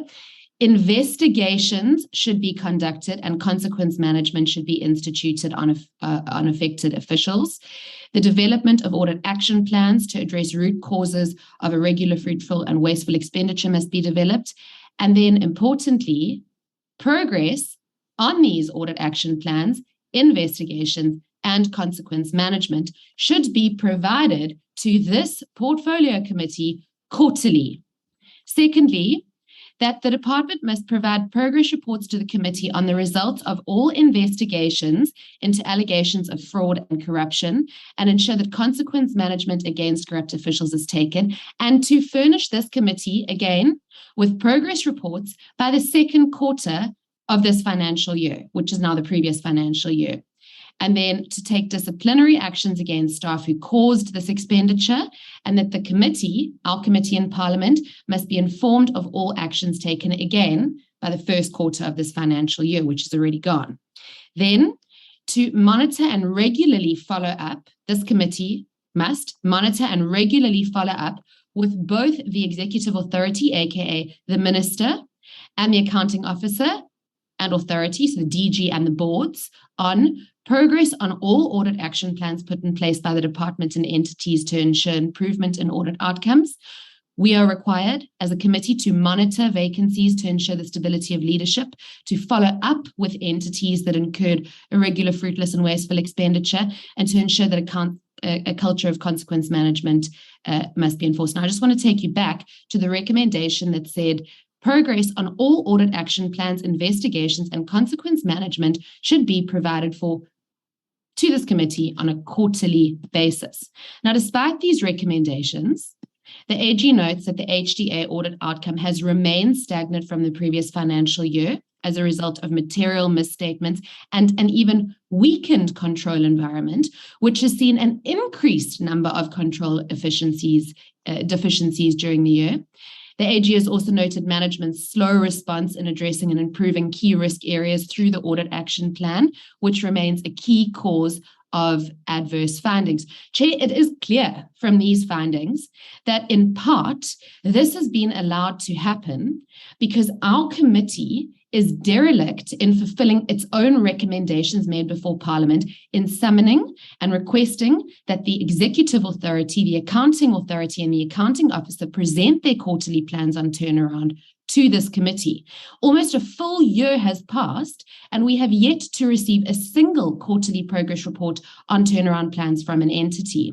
Letters requesting a parliamentary inquiry from myself to your office into the affairs of the HDA have been ignored, and this committee has instead accepted time and again the fruitless and unfulfilled guarantees of entities when they come before this committee once a year. Now, here, I'll get to my questions. In terms of the PFMA, Section 81.1, an accounting officer for a department or a constitutional institution commits an act of financial misconduct if that accounting officer willfully or negligently A, fails to comply with certain requirements of the PFMA, and B, makes or permits unauthorized expenditure. In terms of 83.2, if the accounting authority is a board or a body consisting of members, Can I raise an order, Chair? And severally liable. Chair. Order. Chairperson. Yes, Honorable Secretary. My apology for this, Chair. I don't usually do it. But I'm listening to your direction that you are giving to us to say if you want to address the department on the basis of the two presentations that have been made, that time is in the afternoon. I listened to a lot of very valuable questions from Honorable Powell that she needs to address the department clearly in our presence. They are very valuable, but my problem is now she's addressing a wrong platform. Chairperson, I'm addressing the AG. I've got material questions on legislation. No, but Honorable Powell, you already spent a lot of time finalize your questions so that we give Chairperson, I won't be censored. I've got questions for the AG. I'll go through them one by one. In terms of Section 83.2, every member of a board is individually and severally liable for financial misconduct. This is in terms of the PFMA. And then in terms of Section 84, a charge of financial misconduct against an accounting officer or an official referred to in the legislation must be investigated, heard, and disposed of in terms of the statutory conditions of the appointment. Then in terms of Section 65, B of the PFMA, the executive authority, so the minister responsible for a department or a public entity, must table in the National Assembly the findings of a disciplinary board and any sanctions imposed by a board which heard such a case of financial misconduct. Now, I've written a number of letters to the entities requesting these Section 65.B letters. We've been told that certainly from the HDA's perspective, there are no Section 65B findings, which means that no disciplinary action has been taken in terms of financial misconduct despite this mounting irregular expenditure. So, Auditor-General, my question to you, please can you guide myself and this committee? In terms of the Public Audit Act and the PFMA, given the lack of punitive action now demonstrated for a third year in a row by the entity itself, what remedies are available to individual members of this committee to hold individual officials and members of the accounting authority and the boards liable for these adverse findings? And then, Auditor General, if you could also potentially give this committee some guidance on the specific recommendations that this committee should be making to the minister and the new or the acting director general to take in terms of consequence management, punitive action, disciplinary measures. And then most importantly, I think that all of us are tired of seeing these same findings presented to us year in and year out. This committee needs to do some internal introspection and reckoning as to why we have not fulfilled our own BRRR recommendations tabled in Parliament in terms of quarterly hearings with these entities. But herein lies the rub. Is it permissible at this stage for any of us to actually go and lay criminal charges against the accounting authorities of these boards for the massive financial transgressions? I mean, the 189 million rand at the HDA alone, in terms of the provisions of the PFMA and the Public Audit Act. Thank you, Chairperson. Thank you, Honorable Powell. Honorable Sihloyi, your hand has disappeared. Honorable Buthatseki. I'm here, Chair. Okay, proceed. Okay, thank you. I am in a very awkward place at the airport. Bear with me. I missed the first presentation, Chair, I must declare, but I will speak on the second presentation that I managed to listen to. Just 3 questions. Good morning, DM Gekana. The presenter speaks about a process which helps them to turn around the situation, which is the result-based management, where they have to see that the targets are not near for achievement. A strategy needs to be established. I imagine that monitoring DPME will not be able to do that outside an internal monitoring structure of the department. I want to check from DPME, is it not helpful that departments should have internal audit and internal monitoring structures of which you meet before this medium-term assessment, where you get to know how is the performance of the department, program per program, because that needs to be done, because once you come at the last moment, damage has happened. I want to check if that is not possible, that departments should have internal audit and monitoring structures themselves outside the programs. The second one, Chair, which is the last, you raised an issue of the slow progress on the title deeds. Is DPME aware that municipalities should have a land planning, a technical department or unit, which should be the one that is addressing the issues of zoning schemes and land schemes, and be able to have an earth verification before a house is built. Because the issue of title deeds, slow motion, slow progress, is because those technical processes have not happened. And the house is just built in an area which is not well prepared for the property owner. Can the Department of Monitoring go down and understand why title deeds are not progressing? Because the problem is there. You send a title deed application to the land department when all those have happened. When all those that have happened, and that's a municipality role responsibility. Can the monitoring go down and understand the detail of the process plan of the slow progress on title deed?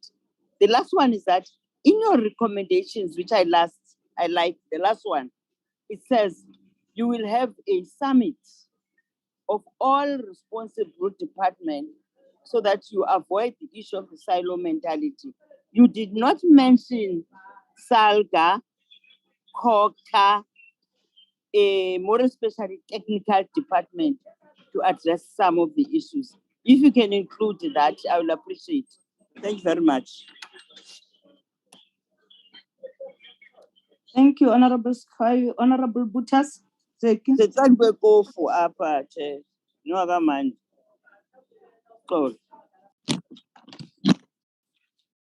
you very much, Chair. Sorry. Chairperson, these two institutions, AG and monitoring, they give me, or they give us, or myself, some sort of comfort to say there's something that we are doing to make sure that we deliver to what we have promised. But they equally raise issues that says, for you to achieve a unqualified audit or clean audit does not automatically reflect service delivery. You can spend your money at 100%, 98% as the department did with all those good financial reports. But in relation to achieving targets, it is a challenge. And I think we should note that. But now what the DME probably have run short of telling us, in particular on the item where they are saying is persistent challenges. If we have got persistent challenges, both AG and the DME, can you give us solutions? Because in the last 3 years, we have been asking a question of consequence management, and we don't see it coming. We don't want to say it's the Minister Kubai, but even before Minister Kubai comes in, we have not seen that. Now, these are done by warm bodies, Congress. And then if we are not talking to the people that are not doing justice to the plans, what more must we say? Can AG and the DME comment? Because to be honest, from where I'm standing, now I've lost questions. Because these questions, we ask them every quarter, but we are not really meeting what the target talks to. The issue that you are raising, DME, of human settlement theory of change, it's a very good thing. I think we are going to, this weekend, we are going to a conference or a workshop, international conference with CSRI. Among the items there, it's about dealing with informal settlements and slums. Now, that human settlement theory of change, it fits in very well, in my view, in that agenda. And it follows by the constitutional requirements where it says everyone has the right of access to housing. But now, in the absence of having that access, what is next? You know, sometimes I always ask myself, if a lawyer or a human rights lawyer can present a very objective or qualitative case against the department using this clause, I know there is somewhere where it says depending on financial and all those things in terms of policy. But I believe that we can lose that case, in particular when we look at things like these ones, where we have used money, but we have not achieved what the plan was. So those are contradictions in my view. The NDP talks the same as you presented. South Africa is the most unequal society, I think, as you. All those things reflect that we are not moving towards the directions where we need to. Let's look at the performance generally. I think you have presented there before the slide that says persistent challenges. You have presented an overall of service delivery in terms of units, in terms of land, in terms of title deeds. All of them are red. The title deed is worse. Then, what must we say to the department that we have not said before? You as AG and the DME, now I would request you to assist us. I can't even ask a specific question because in terms of what DME you are presenting principles, which all of us, we have agreed in this principle when we joined the parliament in 2019. This is what we are going to do. Look at the agenda or the target of 300,000 houses that we said we are going to deliver in the 5 years. We are only at half of that. We are left with 18 months. How do we deal with such challenges? Thank you very much.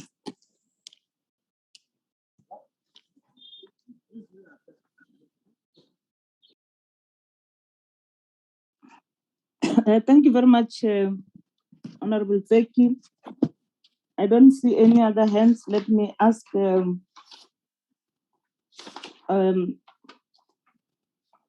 AG on the,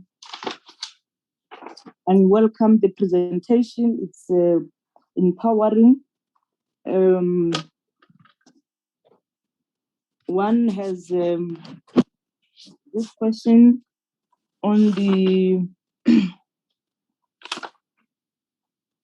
the achievements. You see, the department has performed 51% in terms of your audit, but the budget they've used 98%. In your own view, what the correlation of the two doesn't sit well with me. What might be the problem in terms of the issues? The second issue is on the, when you said that you have engaged the department and the minister on the findings and the recurring findings, just to check on the, as you interacted with them, have you understand their governance structure in terms of the internal audit and audit committees, whether are they doing what they're supposed to do? If they do what they're supposed to do, do they give management their opinion, and management, are they implementing those opinions from the audit committees? I like the slide that you show when you start on the structures that's supposed to be working together to make sure that there is the outcome is more of the beneficial to our community, our society, where you show the audit committee and the internal audit committee. And is it just to check on you whether these governance structures that we have in the system, are they not fragmented such that they don't talk to one another? I'm asking this because if you look at the audit committee of the department, which I miss to understand whether they just do the audit on the department function only without looking at the entities. If they do that as the department interact with entities, are they following up on these issues, and what are they saying around those issues, the governance structure? I know that with EAAB, last time when we interacted with them, when we called the HDA and them to come, and they came to assist to present on their stabilization of the institution. We had that meeting with them, and I have raised the issue of now you don't have internal audit in the EAAB. The CEO now is being suspended. It's towards the writing of the reports of the audit of the annual report. Is not these issues going to affect the outcome of the annual report itself? Because people who are supposed to take decisions, who are critical, they don't have a CFO, they don't have internal audit. The CEO was suspended, and the chair in that meeting promised that they are going to do their best. Now the entity has regressed from the unqualified to qualified now, and even the fidelity funds, which has never been qualified before, now it's being qualified. So the issue is whether the structures, the governance structures that's supposed to assist in oversighting in the department and the entities, are they, as you interacted with them, are they effective? And the audit committees, are they manned by people who have those capable capacities? The other issue is on the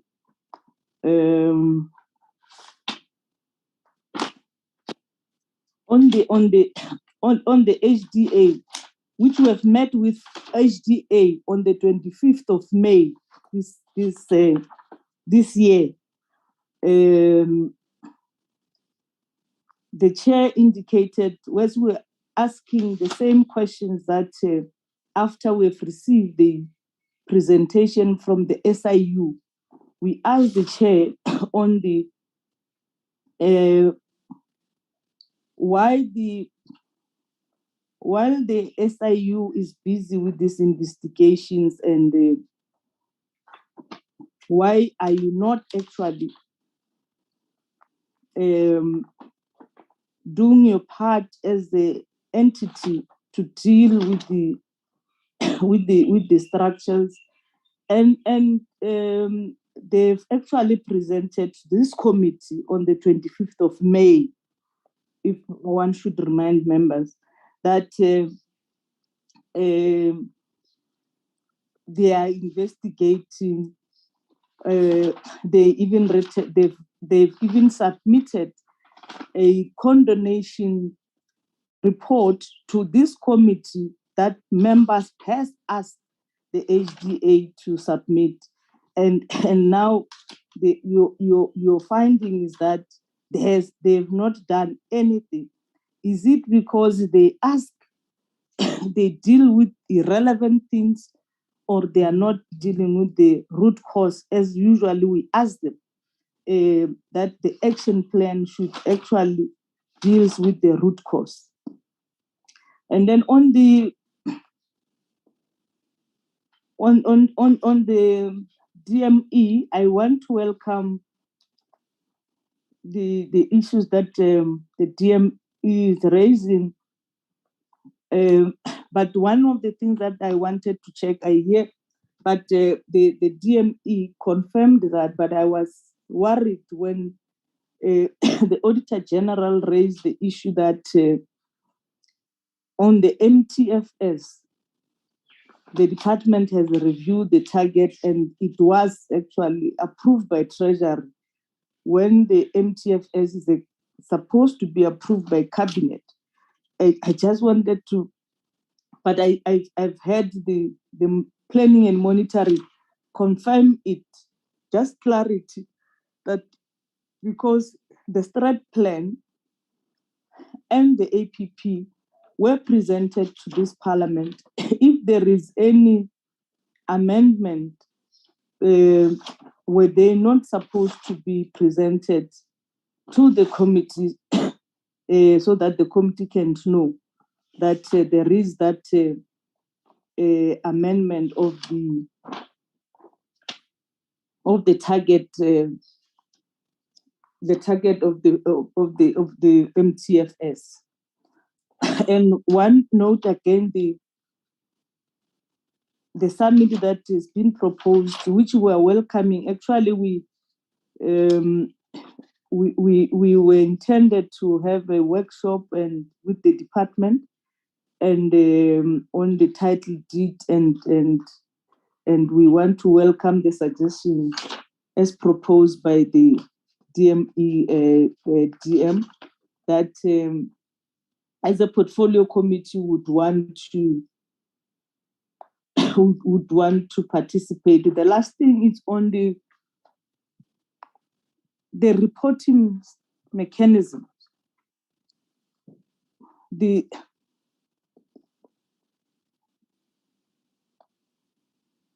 DME, is it not the time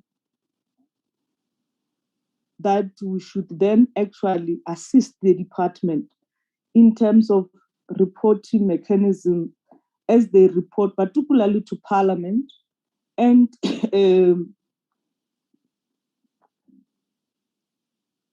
and to yourselves, that the report that are given to yourselves and national treasuries, they should be the ones that be presented to Parliament as quarterlies, because in those reports, their pertinent issues are being dealt with, but when it comes to Parliament, you just see that the format itself has got loopholes that you might actually miss some other issues. Thank you very much. Those are my submissions. Let's start with the Auditor General.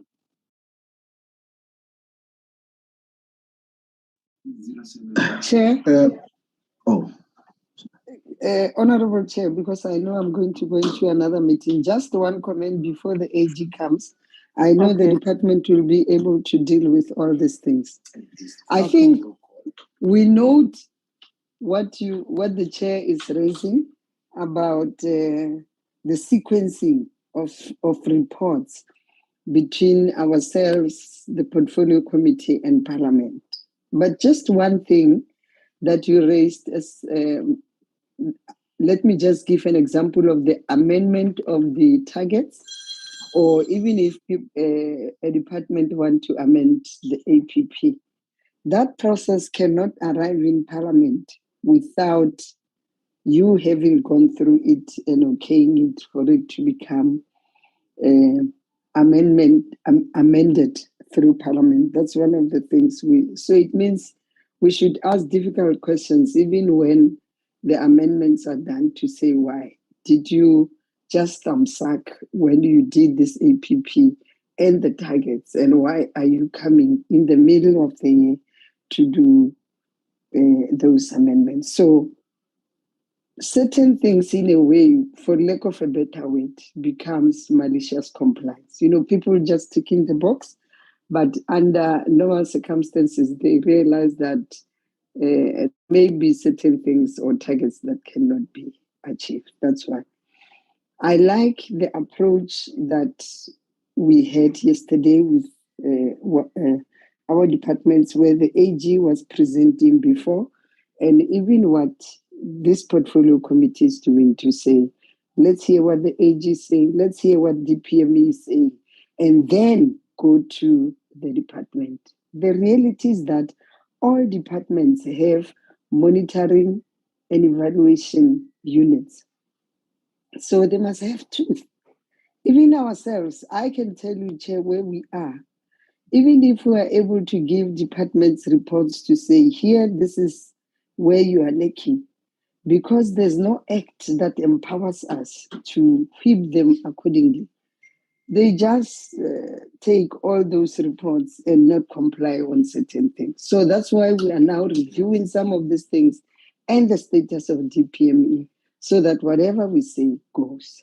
But the DG, our Minister Gungubele, and the DG have created a forum of all DGs where we're taking them through this thing, including cabinet. And ministers become very angry when Minister Gungubele reports on their underperformance. So it empowers the portfolio committee to also to put the department on their toes, especially because we have reports that are authentic, that we have done monitoring on it. We have gone on site and look at some of these things and say, here you are underperforming. So it helps us to reach out to some of those things. And unfortunately, I have to lock out, Chair. We're meeting the embassy now. So thank you very much. Thank you, DM, for your availability in this meeting. We appreciate a lot. I think we'll meet at the summit. We must be part of that, so that the issue of the title deed get resolved as soon as possible. Auditor General, Mr. Londolozi, or the chief, the executive.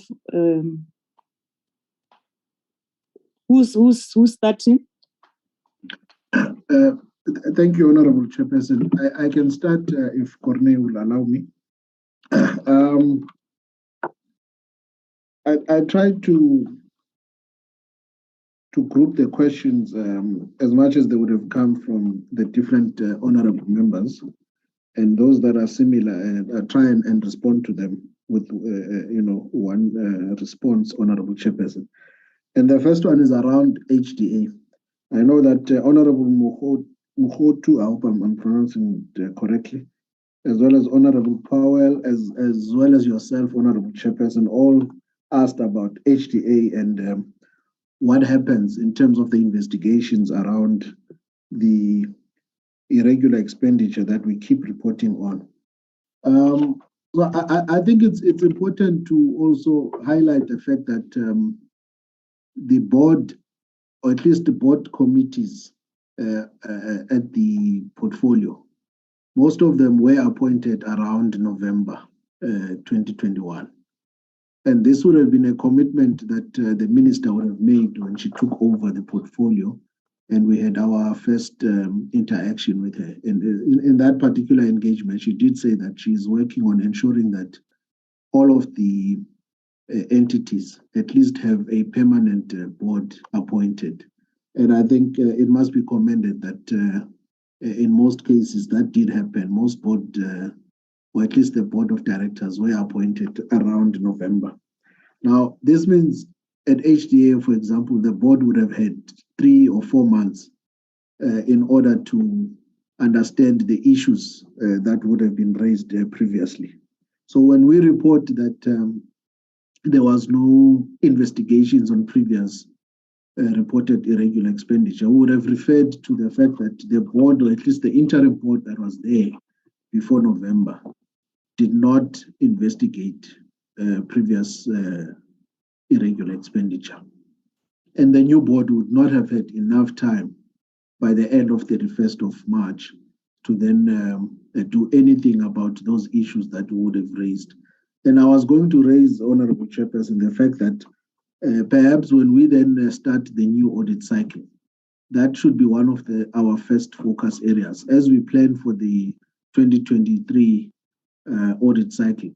Maybe we start by engaging those entities that have got irregular expenditure, engage those new boards, just to get a sense of what has been done, by the new boards in terms of ensuring that this consequence management / the investigations on these irregular expenditures are being investigated, so that when we then have another session with yourselves, like the one we did have earlier in the year, where we discuss, the status on recommendations and implementation of those recommendations, we can at least then indicate to yourselves that the new boards that are in place are indeed doing something about this irregular expenditure, or they are also not doing anything about it. But you did mention, Honorable Chairperson, that in May, which would have been beyond or post the audit cycle,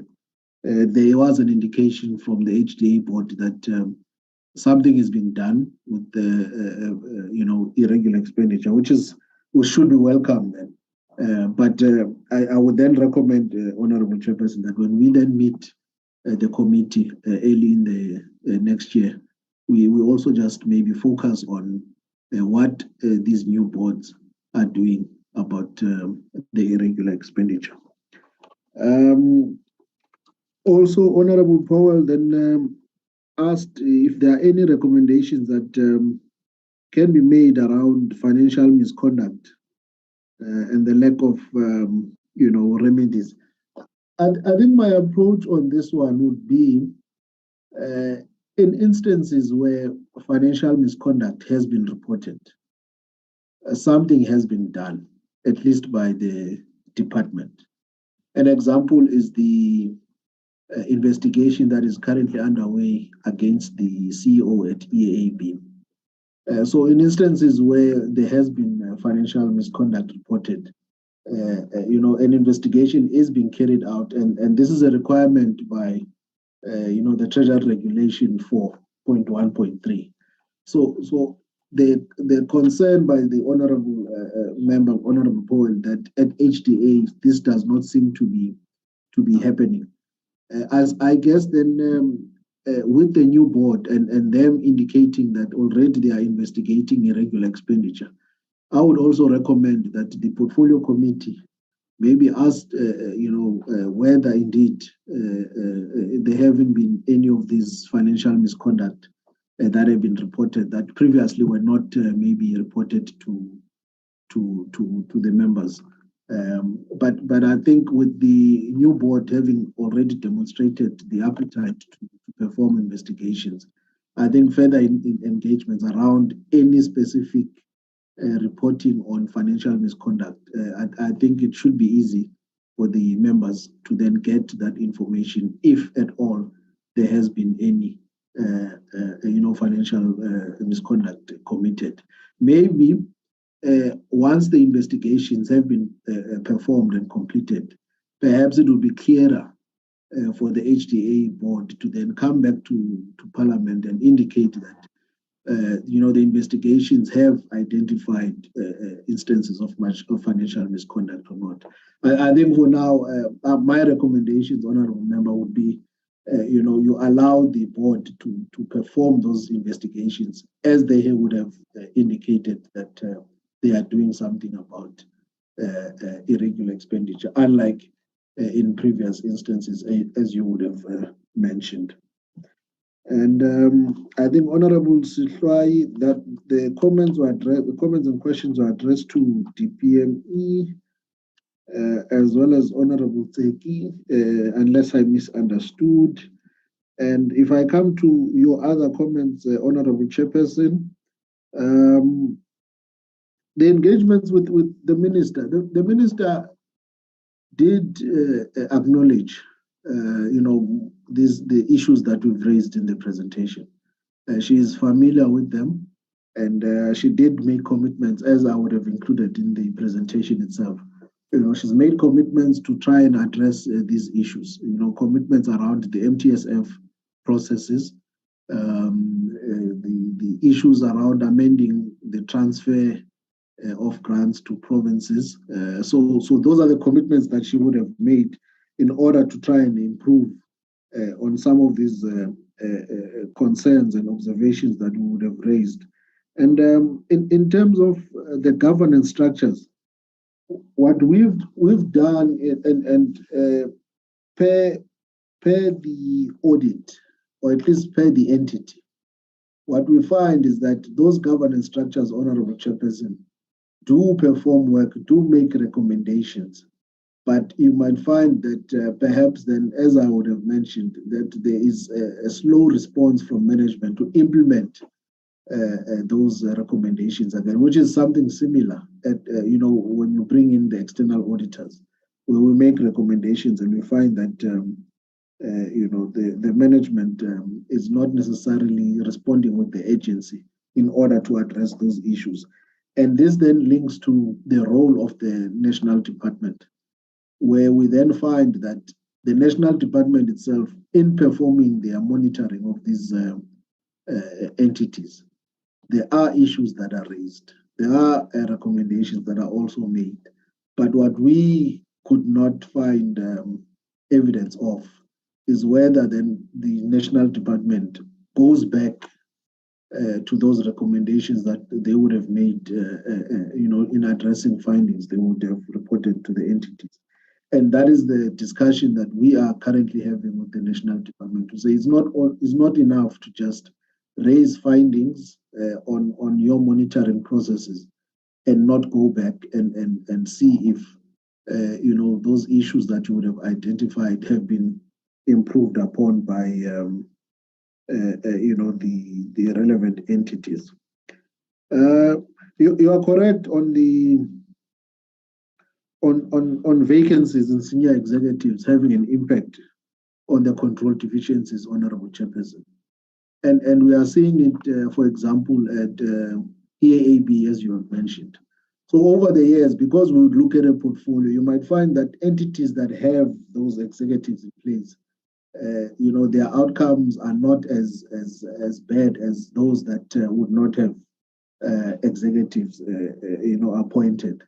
But once those executives are appointed in those entities that had vacancies, you find that those that had permanent executives in place, they also then have vacancies, which then will regress their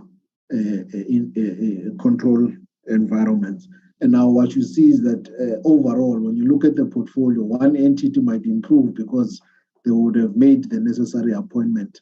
However, because now there are resignations and dismissals in others, when you look at the portfolio overall, you see that there is no improvement in terms of the control environment overall. So that is something that the national department needs to get right to ensure that there is no vacancies in senior executives across all entities at all material times where possible. And I think those are the questions. I noted the comments as well, Honorable Chairperson. And those are the insights that I spoke of earlier, that as we engage with all these role players within the accountability ecosystem, we do get such insights, and we lock them in, and we then track them as we go forward. But in terms of the questions, those are the questions that I noted as directed at ourselves, Honorable Chairperson. Perhaps Corne can also just add if there's one or two that I would have missed, Honorable Chair. Thank you. Thank you, Chairperson. If I may. You're welcome. Thank you so much, Chairperson. I think Londoloza covered me in the main. There was more than one request to say, what can we recommend to the Portfolio Committee in holding entities accountable and improve performance? And I think Londoloza spoke to that. I was just, as I was sitting here thinking, currently Parliament is embarking on the budgeting review and recommendations process, which we usually refer to as the BRRR process. And in my understanding, it is where the annual report is being reviewed, the financial statements is being analyzed, and there's a general assessment of the auditee's performance against their available resources. And then it's my understanding that based on that assessment, the committee can then also include recommendations on the future use of resources, also linking to the budget. So I think that is just something that I wanted to add to say, while the committee is busy with this process, is also to remember that recommendations can be included in the report that could potentially assist in future performance and holding entities accountable. Thank you, Chairperson.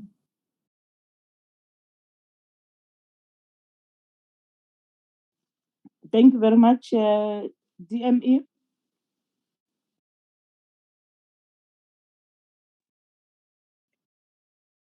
Good morning. Is that good morning? Good morning, Honorable Chair. My name is Mapomo Chesinde. Let me also greet the honorable members. I was not introduced in the morning. I'm the DDG responsible for sector monitoring for the area which was presenting today. We work together with Frontline, as the Deputy Minister has indicated.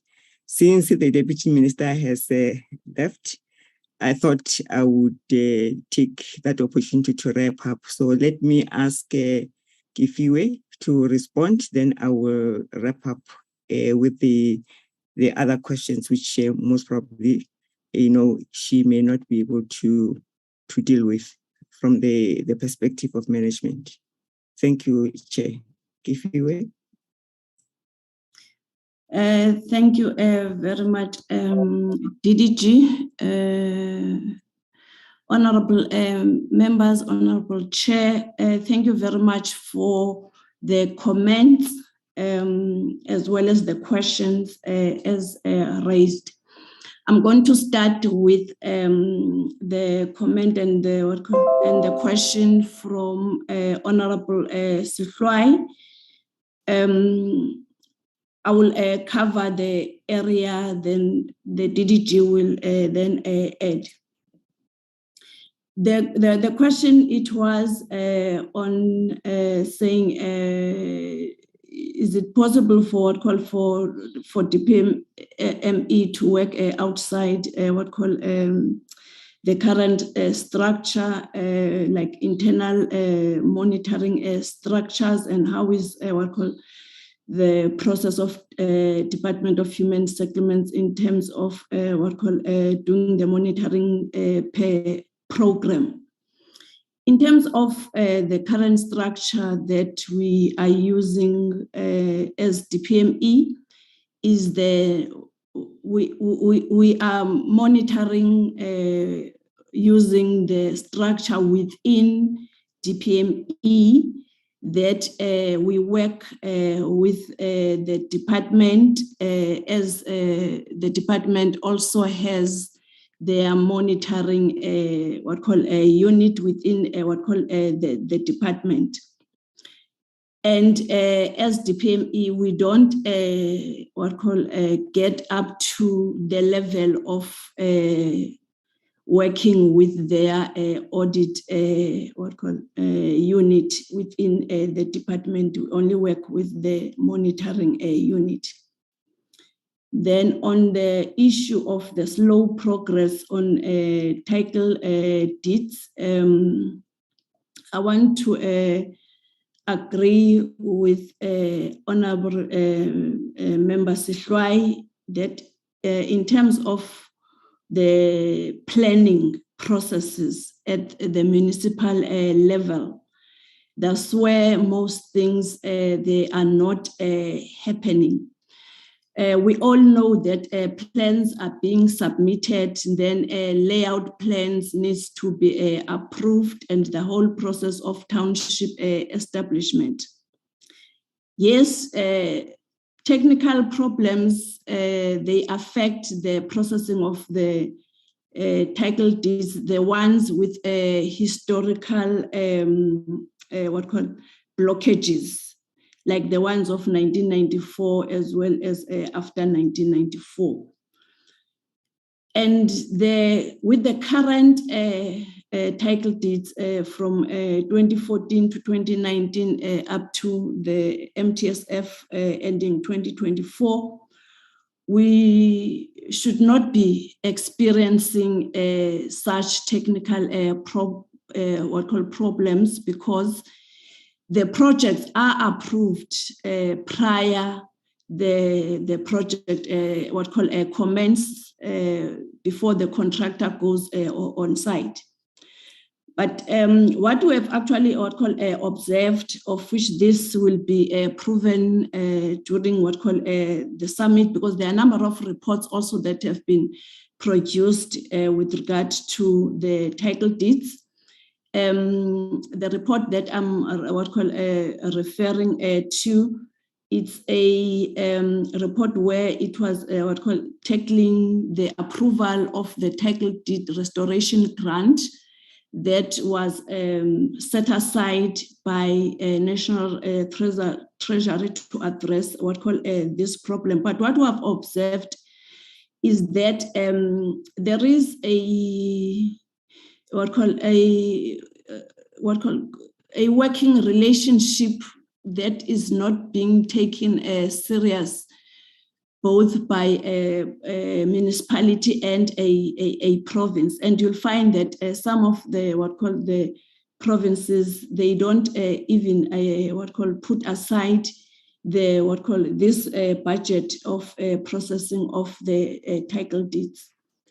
So yes, the technicality with the previous historic, yes, it is possible, but with the current one, it's not supposed to be like that. Then the question by Honorable Zeki, where talks around the government can spend money, but the target's not achieved. In terms of the expenditure when they implement the projects, yes, so you are correct, Honorable, find that the budget has been spent, but when you try to align the budget with the targets achieved, they are not aligned. That issue, it has been raised under the concept to say what the money has bought when we are trying now to match the budget and the targets. With regard to the persistent challenges, we welcome the request of saying let DPME give solutions on that. The solutions that we have proposed, they are captured in our recommendations, where we actually ask the department to focus on the following recommendations. One of the solution is to say they need to focus on this issue of rezoning of the acquired land. Then on that recommendation, in terms of the solution, it means they also need to work with all the relevant departments that deals with rezoning. And also when they do their planning, they need to consider the time frames that are required for rezoning. But what is actually critical is to prioritize, because if they don't put this in their plan, the rezoning will just not proceed accordingly. Then another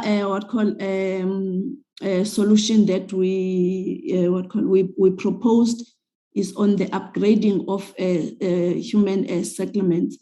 On this one, we have actually picked up the IGR issues that they need to tackle, as well as whilst they're doing that, they also need to focus more on the capacity, especially at municipal level with regard to planning. This is really a week, so the department has to put a focus and ensure that the capacity at a municipal level in terms of planning for informal settlements upgrading, it's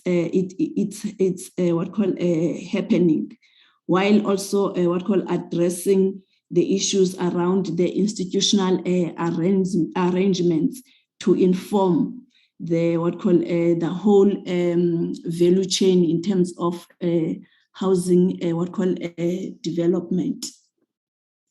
And then yes, the title deed, it's the worst performing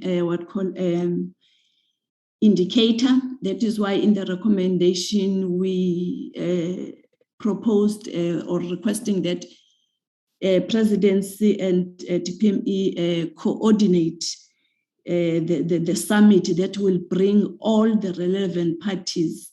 By a coordination, it means that we will working with all relevant, including SALGA, including DCOC, all the relevant parties.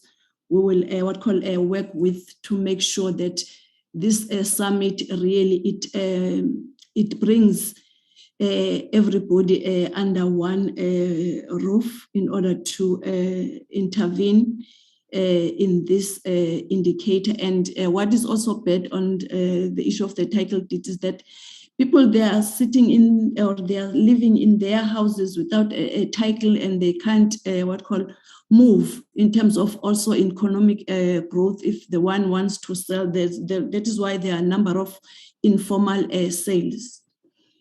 Then on Honorable Chair, the balance between a budget and performance percentage, I think I've already indicated to say, really it is correct that when you look at the money spent and the percentage of what has been achieved, they don't correlate. Then in terms of the MTSF revision, in terms of the numbers, it is correct to say the MTSF targets were revised, and not only for human settlements, for all the priorities. They were revised, and DPME tabled the revision of the MTSF targets to the cabinet, and it was approved. That is why those we see the results being reduced. And one of the reasons why the targets were reduced is because the budget was cut while during COVID there was a budget reprioritization as as a requirement that budgets were cut to reprioritize in order to respond to the challenge of COVID. Then the reporting mechanism, as the chair has raised about the time. In terms of reporting, yes, as DPME under the MTSF, we report biannually, of which we reported by June, and there will be another reporting very soon. This will also include the midterm review report. In terms of also looking at the Department of Human Settlements and working with national treasury in terms of the expenses in order to close the gaps as alluded to. Going forward, this will be incorporated in our report. I am going to hand over to DDG Makgomo to wrap up. Thank you. Thank you very much, Kifiwe.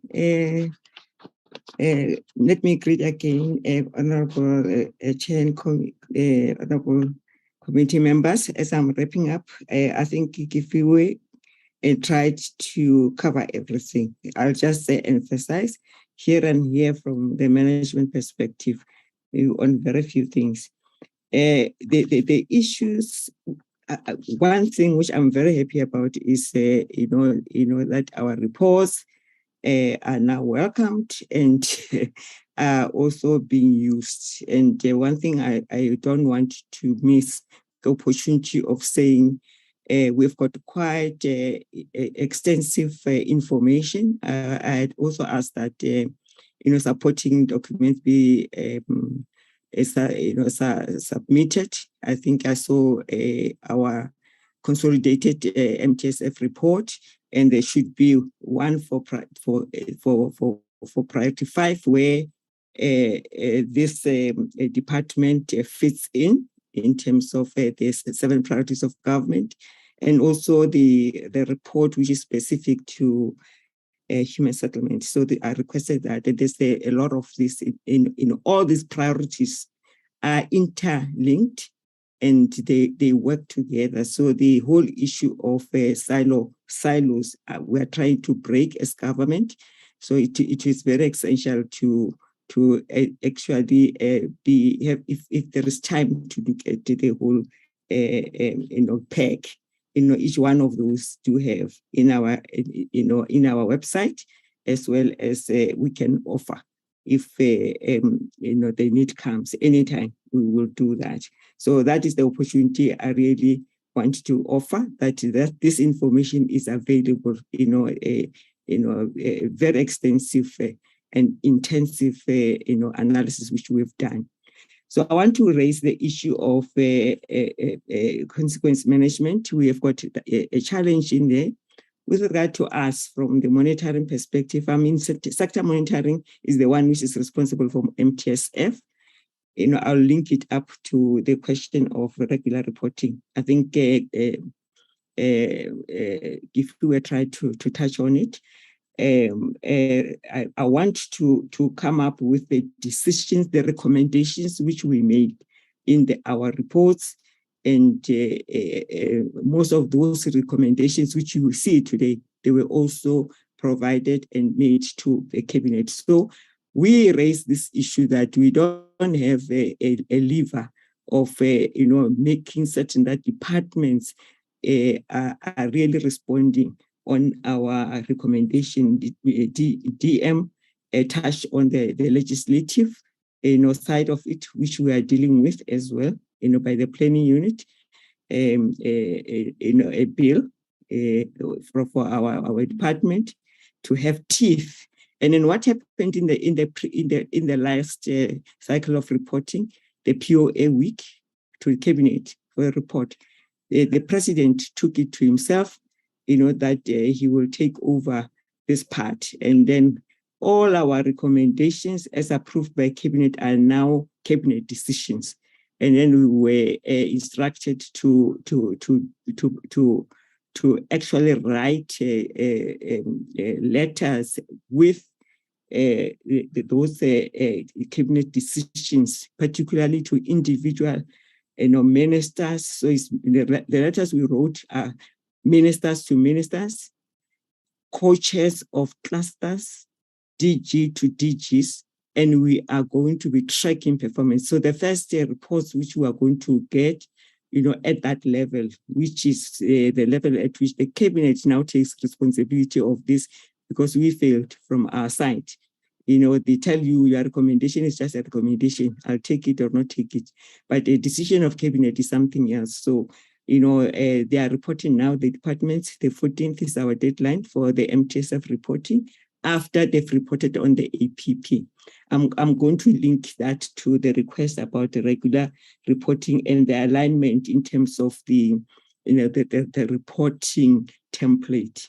The first time I arrived, I think it was 2020, when the first time I was, I came with the team which was presenting on this, and the committee was not happy at all with our report, saying that we do cut and paste and so on the departmental information, and it went. And then I promised that we've changed. Since I have come in, we have changed the way we report, and we will be going into detail and so on and so on. So I can't remember who was, but a member here who they were there. In fact, we were almost chased out, and then they said I was giving them a pacifier, a dummy. So now when I see our reports being accepted, I'm very happy. But I want to make, again, that we need that alignment, because in DPME, it's not only our area that is reporting. So previously, I believe for the APP, there was a unit which is in planning, which is dealing with the EQPR, that electronic quarterly monitoring system, which everybody reports on, and that goes to the towards the right of the APP. In my section, we're dealing with the so what question, in terms of the MTSF in the medium term.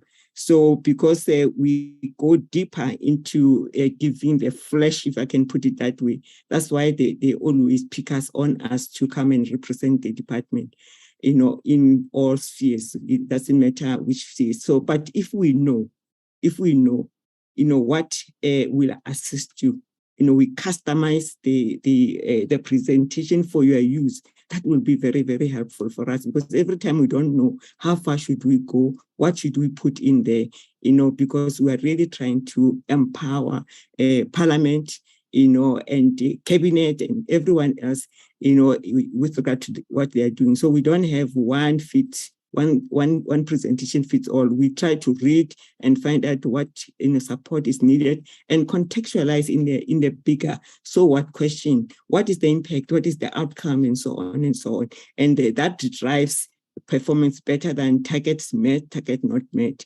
kind of reporting which we were doing previously. So I really appreciate that guidance as to how should we serve you better, in terms of the reporting. Quarterly reports are there. As I was saying, there's a unit which is doing those quarterly reports, but because they didn't get very much, what do you call it, happiness, the committee at the time, so they are very scared to come here.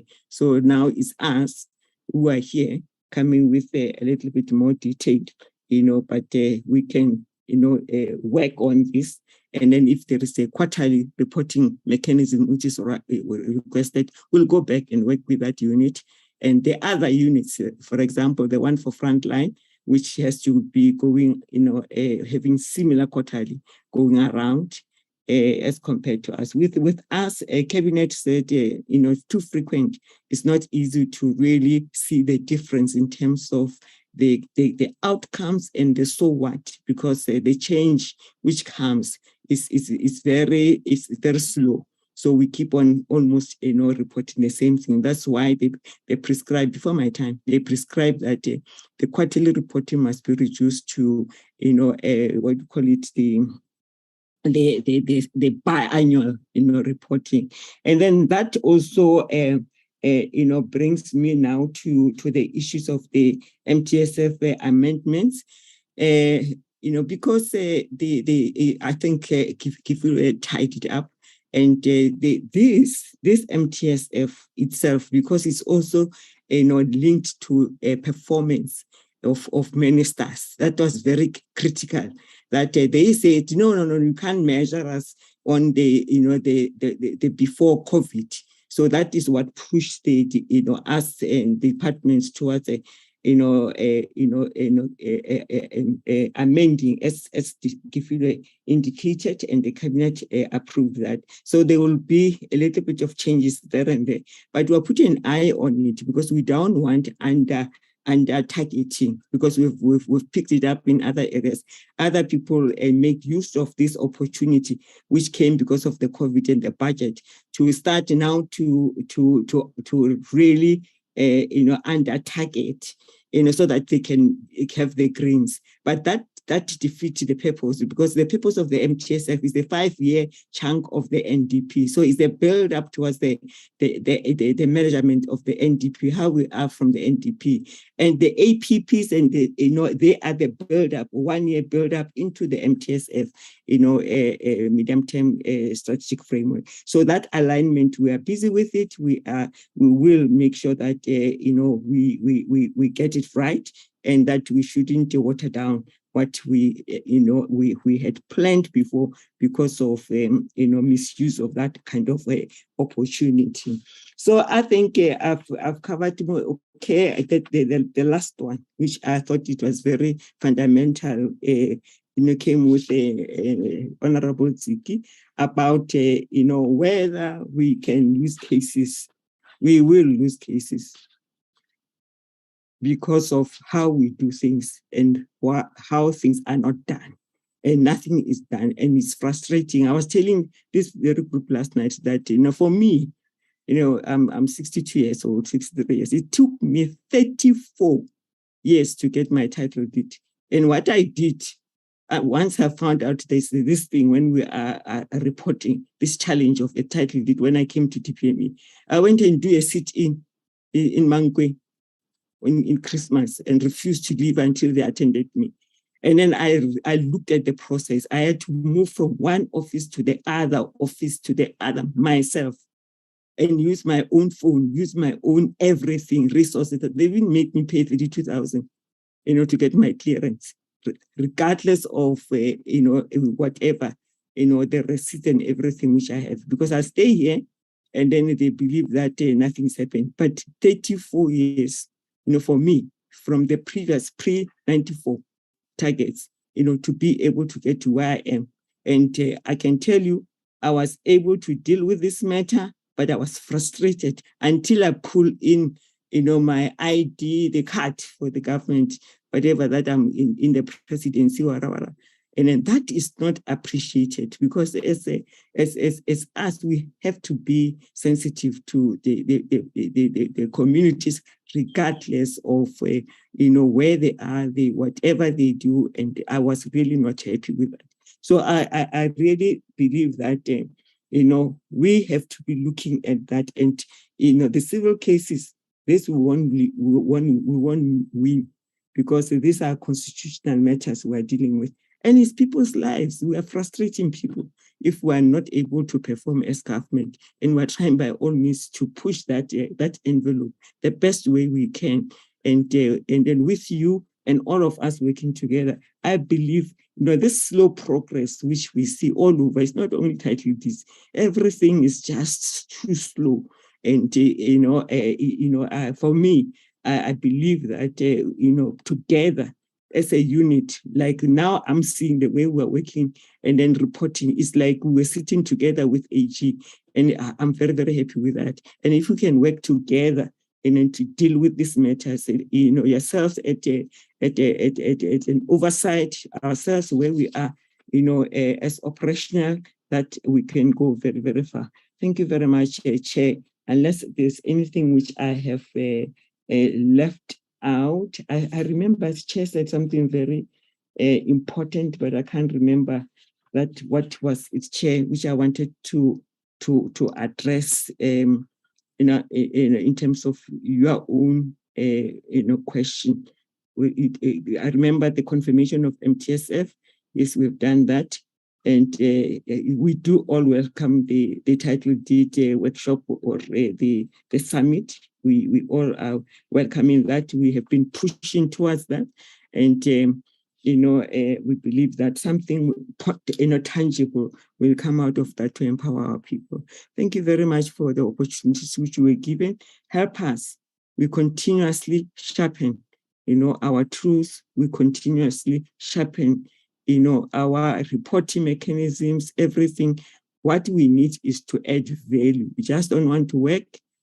For some of us, we want to give the torch to those who will be remaining when we leave and go to retirement, that they do the good work which will improve our country. Thank you very much, Chair and committee. Thank you very much,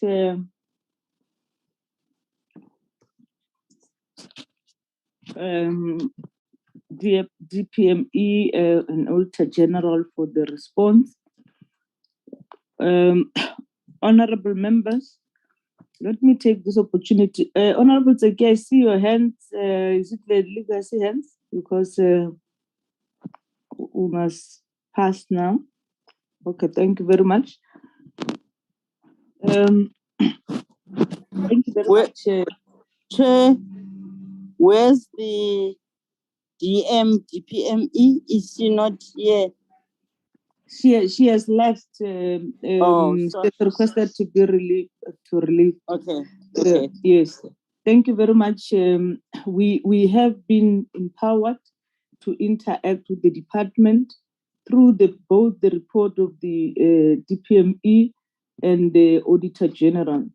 I want to thank you, the executive from our sector, and Mr. Londolozi that is dealing with these matters on daily basis, and the DPME, DDG, and your team for the useful presentation, which indeed were empowered.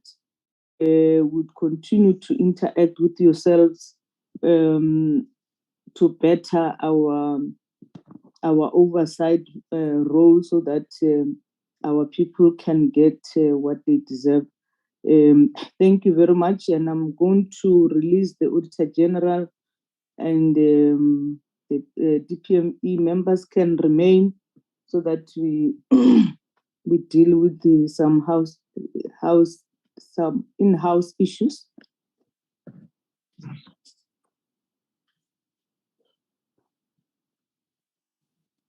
Thank you very much, Chairperson. Thanks.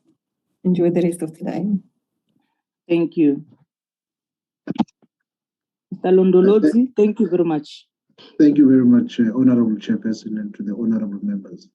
See you next time when we engage again. All right, thank you.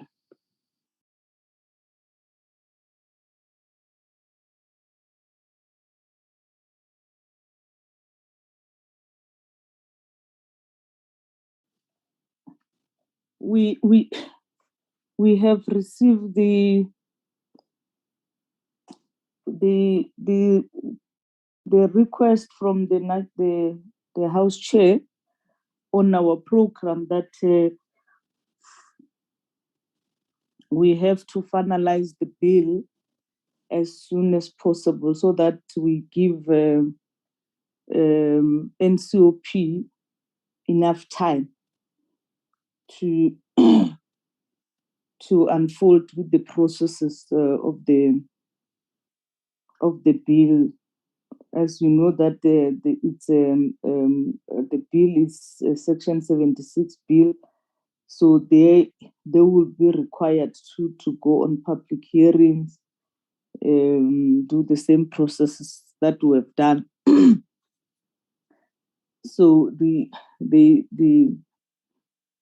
request from the Office of the Chair is that our report should then be able to get its way into Parliament before the recess, and we had to amend the program. The program is amended. Mr. Adams, do you have is it Mr. Dave? Did Koliswa give you the amended program? Afternoon, Chair. No, she did not, Chair, but I'll check on the emails, but I don't recall her sending me the program, Chair. She only informed me of standing in for the meeting. Okay, Sabelo, you don't have an amended program? Chair, unfortunately, I don't have it either. Yeah. I have it, but no, I can't post it. Let me try to open it and just to talk to it. Chairperson? Yes. You can send it to LBen at Parliament, and then I'll flight it, Chair.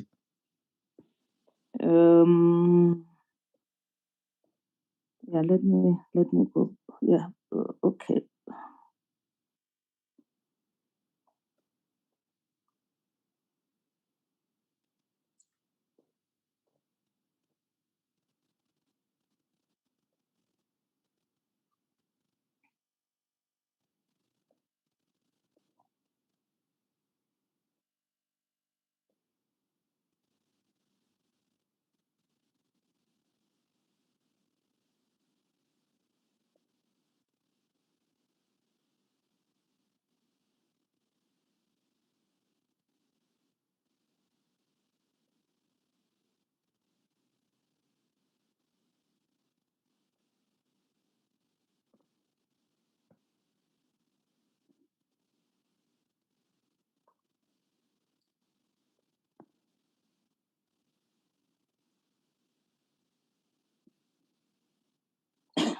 Yeah, so it's LBen.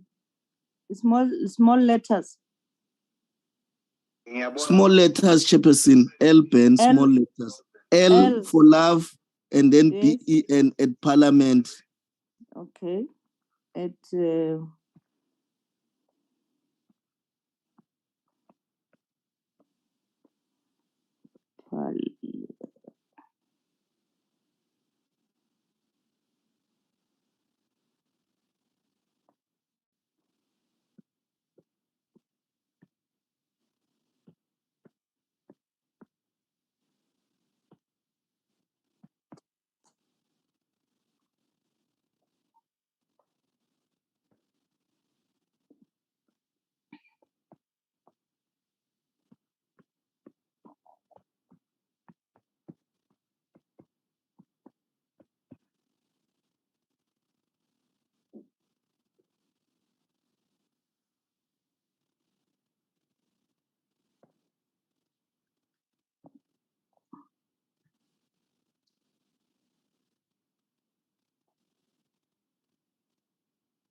did you get it, Mr. Ben?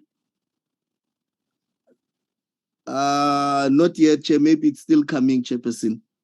Okay. But let me in the meantime talk to it. That today's meeting, we had those briefings, and then at 2 o'clock to 6 o'clock, we'll have then the department. On Friday, from 9 to 1 o'clock, we'll then have the 3 entities, which is NHBRC, NHFC, SHRA, and then consideration and adoption of the minutes. And then on the 16th to the 17th, is the invitation to attend the launch of Global Action Plan Framework on Informal Settlement and Slum on the 19th of October. Then will then continue with the briefing by the HDA, Estate Agency Affairs Board, and PRA, and the Community Scheme Ombud Services. And then we'll then have consideration of the minutes and adoption. And then on the 21st of to the 23rd, then we will have a public hearing in Northwest. Then on the 21st of October, when we are in Northwest, after the public hearing on Friday, then we'll then have a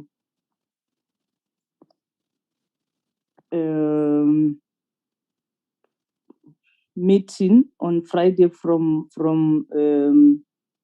it's supposed to be 19 hours. 19 hours to 9, where we would have to consider the BRRR report.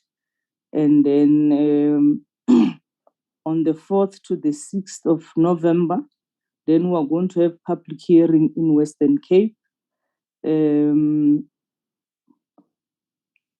then the same as we will with Western Cape on the 4th of November, we will then deals with the as we have agreed that we must visit the the petitioners on Brede Valley.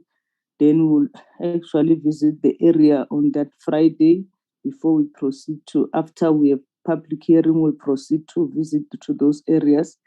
And then on the 9th of November, we'll then have a meeting with the stakeholders that have actually submitted their written submission. And I am from 9 to 1, and then we'll then have later it will then be the sitting, I think, on Friday, and then we'll then have a department to come and respond on the issues that were raised by the public hearings on the bill, and the one that will be raised by those people who have submitted their written submission. And then on the 16th of November, we'll then deal with the motion of desirability, and then the formal stages. And then we read clause by clause, and then the committee deliberate on the bill, taking in consideration on the public participation issues. And then on Friday, the 18th of November, then we have the formal stage of reading clause by clause, and the committee will then again deliberate on the bill itself. And then in that meeting, we'll have a legal person from Parliament when we start the formal stages, just to assist us with the legal matters that arises on the bill itself. And then on the 23rd November, then the A list will be presented to the committee for consideration and adoption. On the 25th of November, then we deal with the B version of the bill.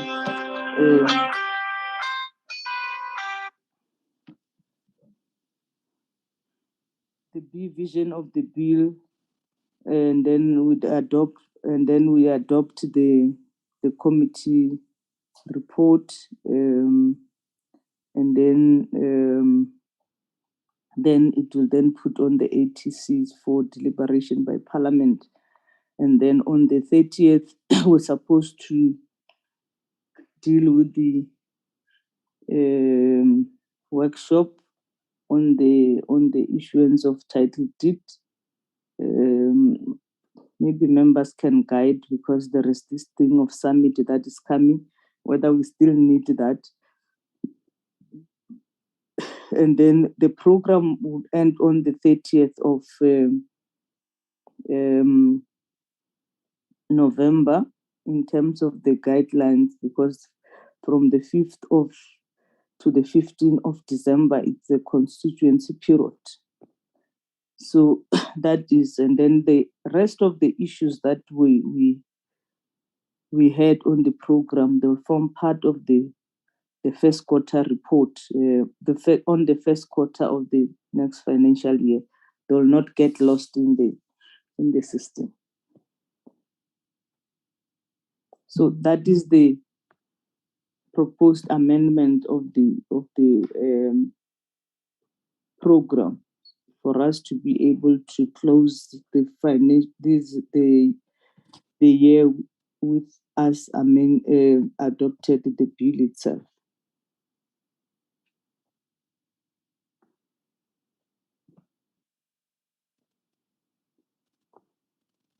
So can I then get any indication from members as I presented? Mr. Ben, did you get the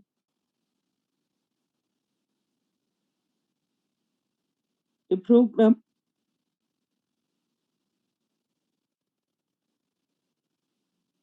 Mr. Ben? Chairperson? Yes, Honorable Mahotu. I don't know if I must assist. He got it, he has flagged it on the screen. Okay. Oh, okay. Let me remove. Sorry, Chair, I was struggling with my audio, but I was flighting it the whole time, Chair. Oh, okay. Yes, Chair. All right.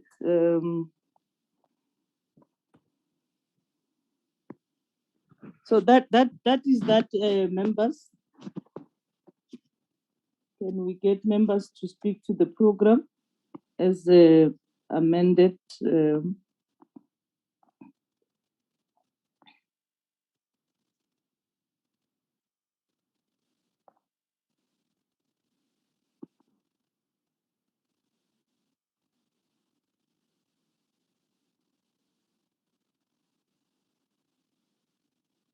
Silence means that members agrees.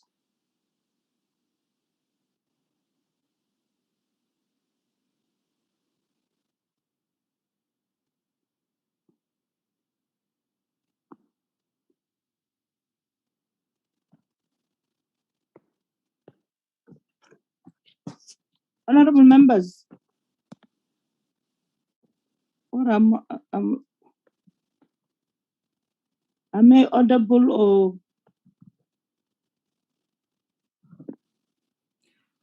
Chairperson, you are audible enough. You just said it yourself that silence means consensus. Is that what you said? No, but when people are not speaking to yourself, you don't know whether they hear you or not. Okay, thank you very much. That will be the program, honorable members. With that note, the meeting is adjourned, and then we'll reconvene at 2:00, meeting with the department. Chair, do we use the same link to rejoin, because it's one calendar invite? Mr. Ben, are we using the same? We are using the same link, Chairperson. Okay. Okay. All right. Thank you, very Chair. much. Thank you. The meeting is adjourned.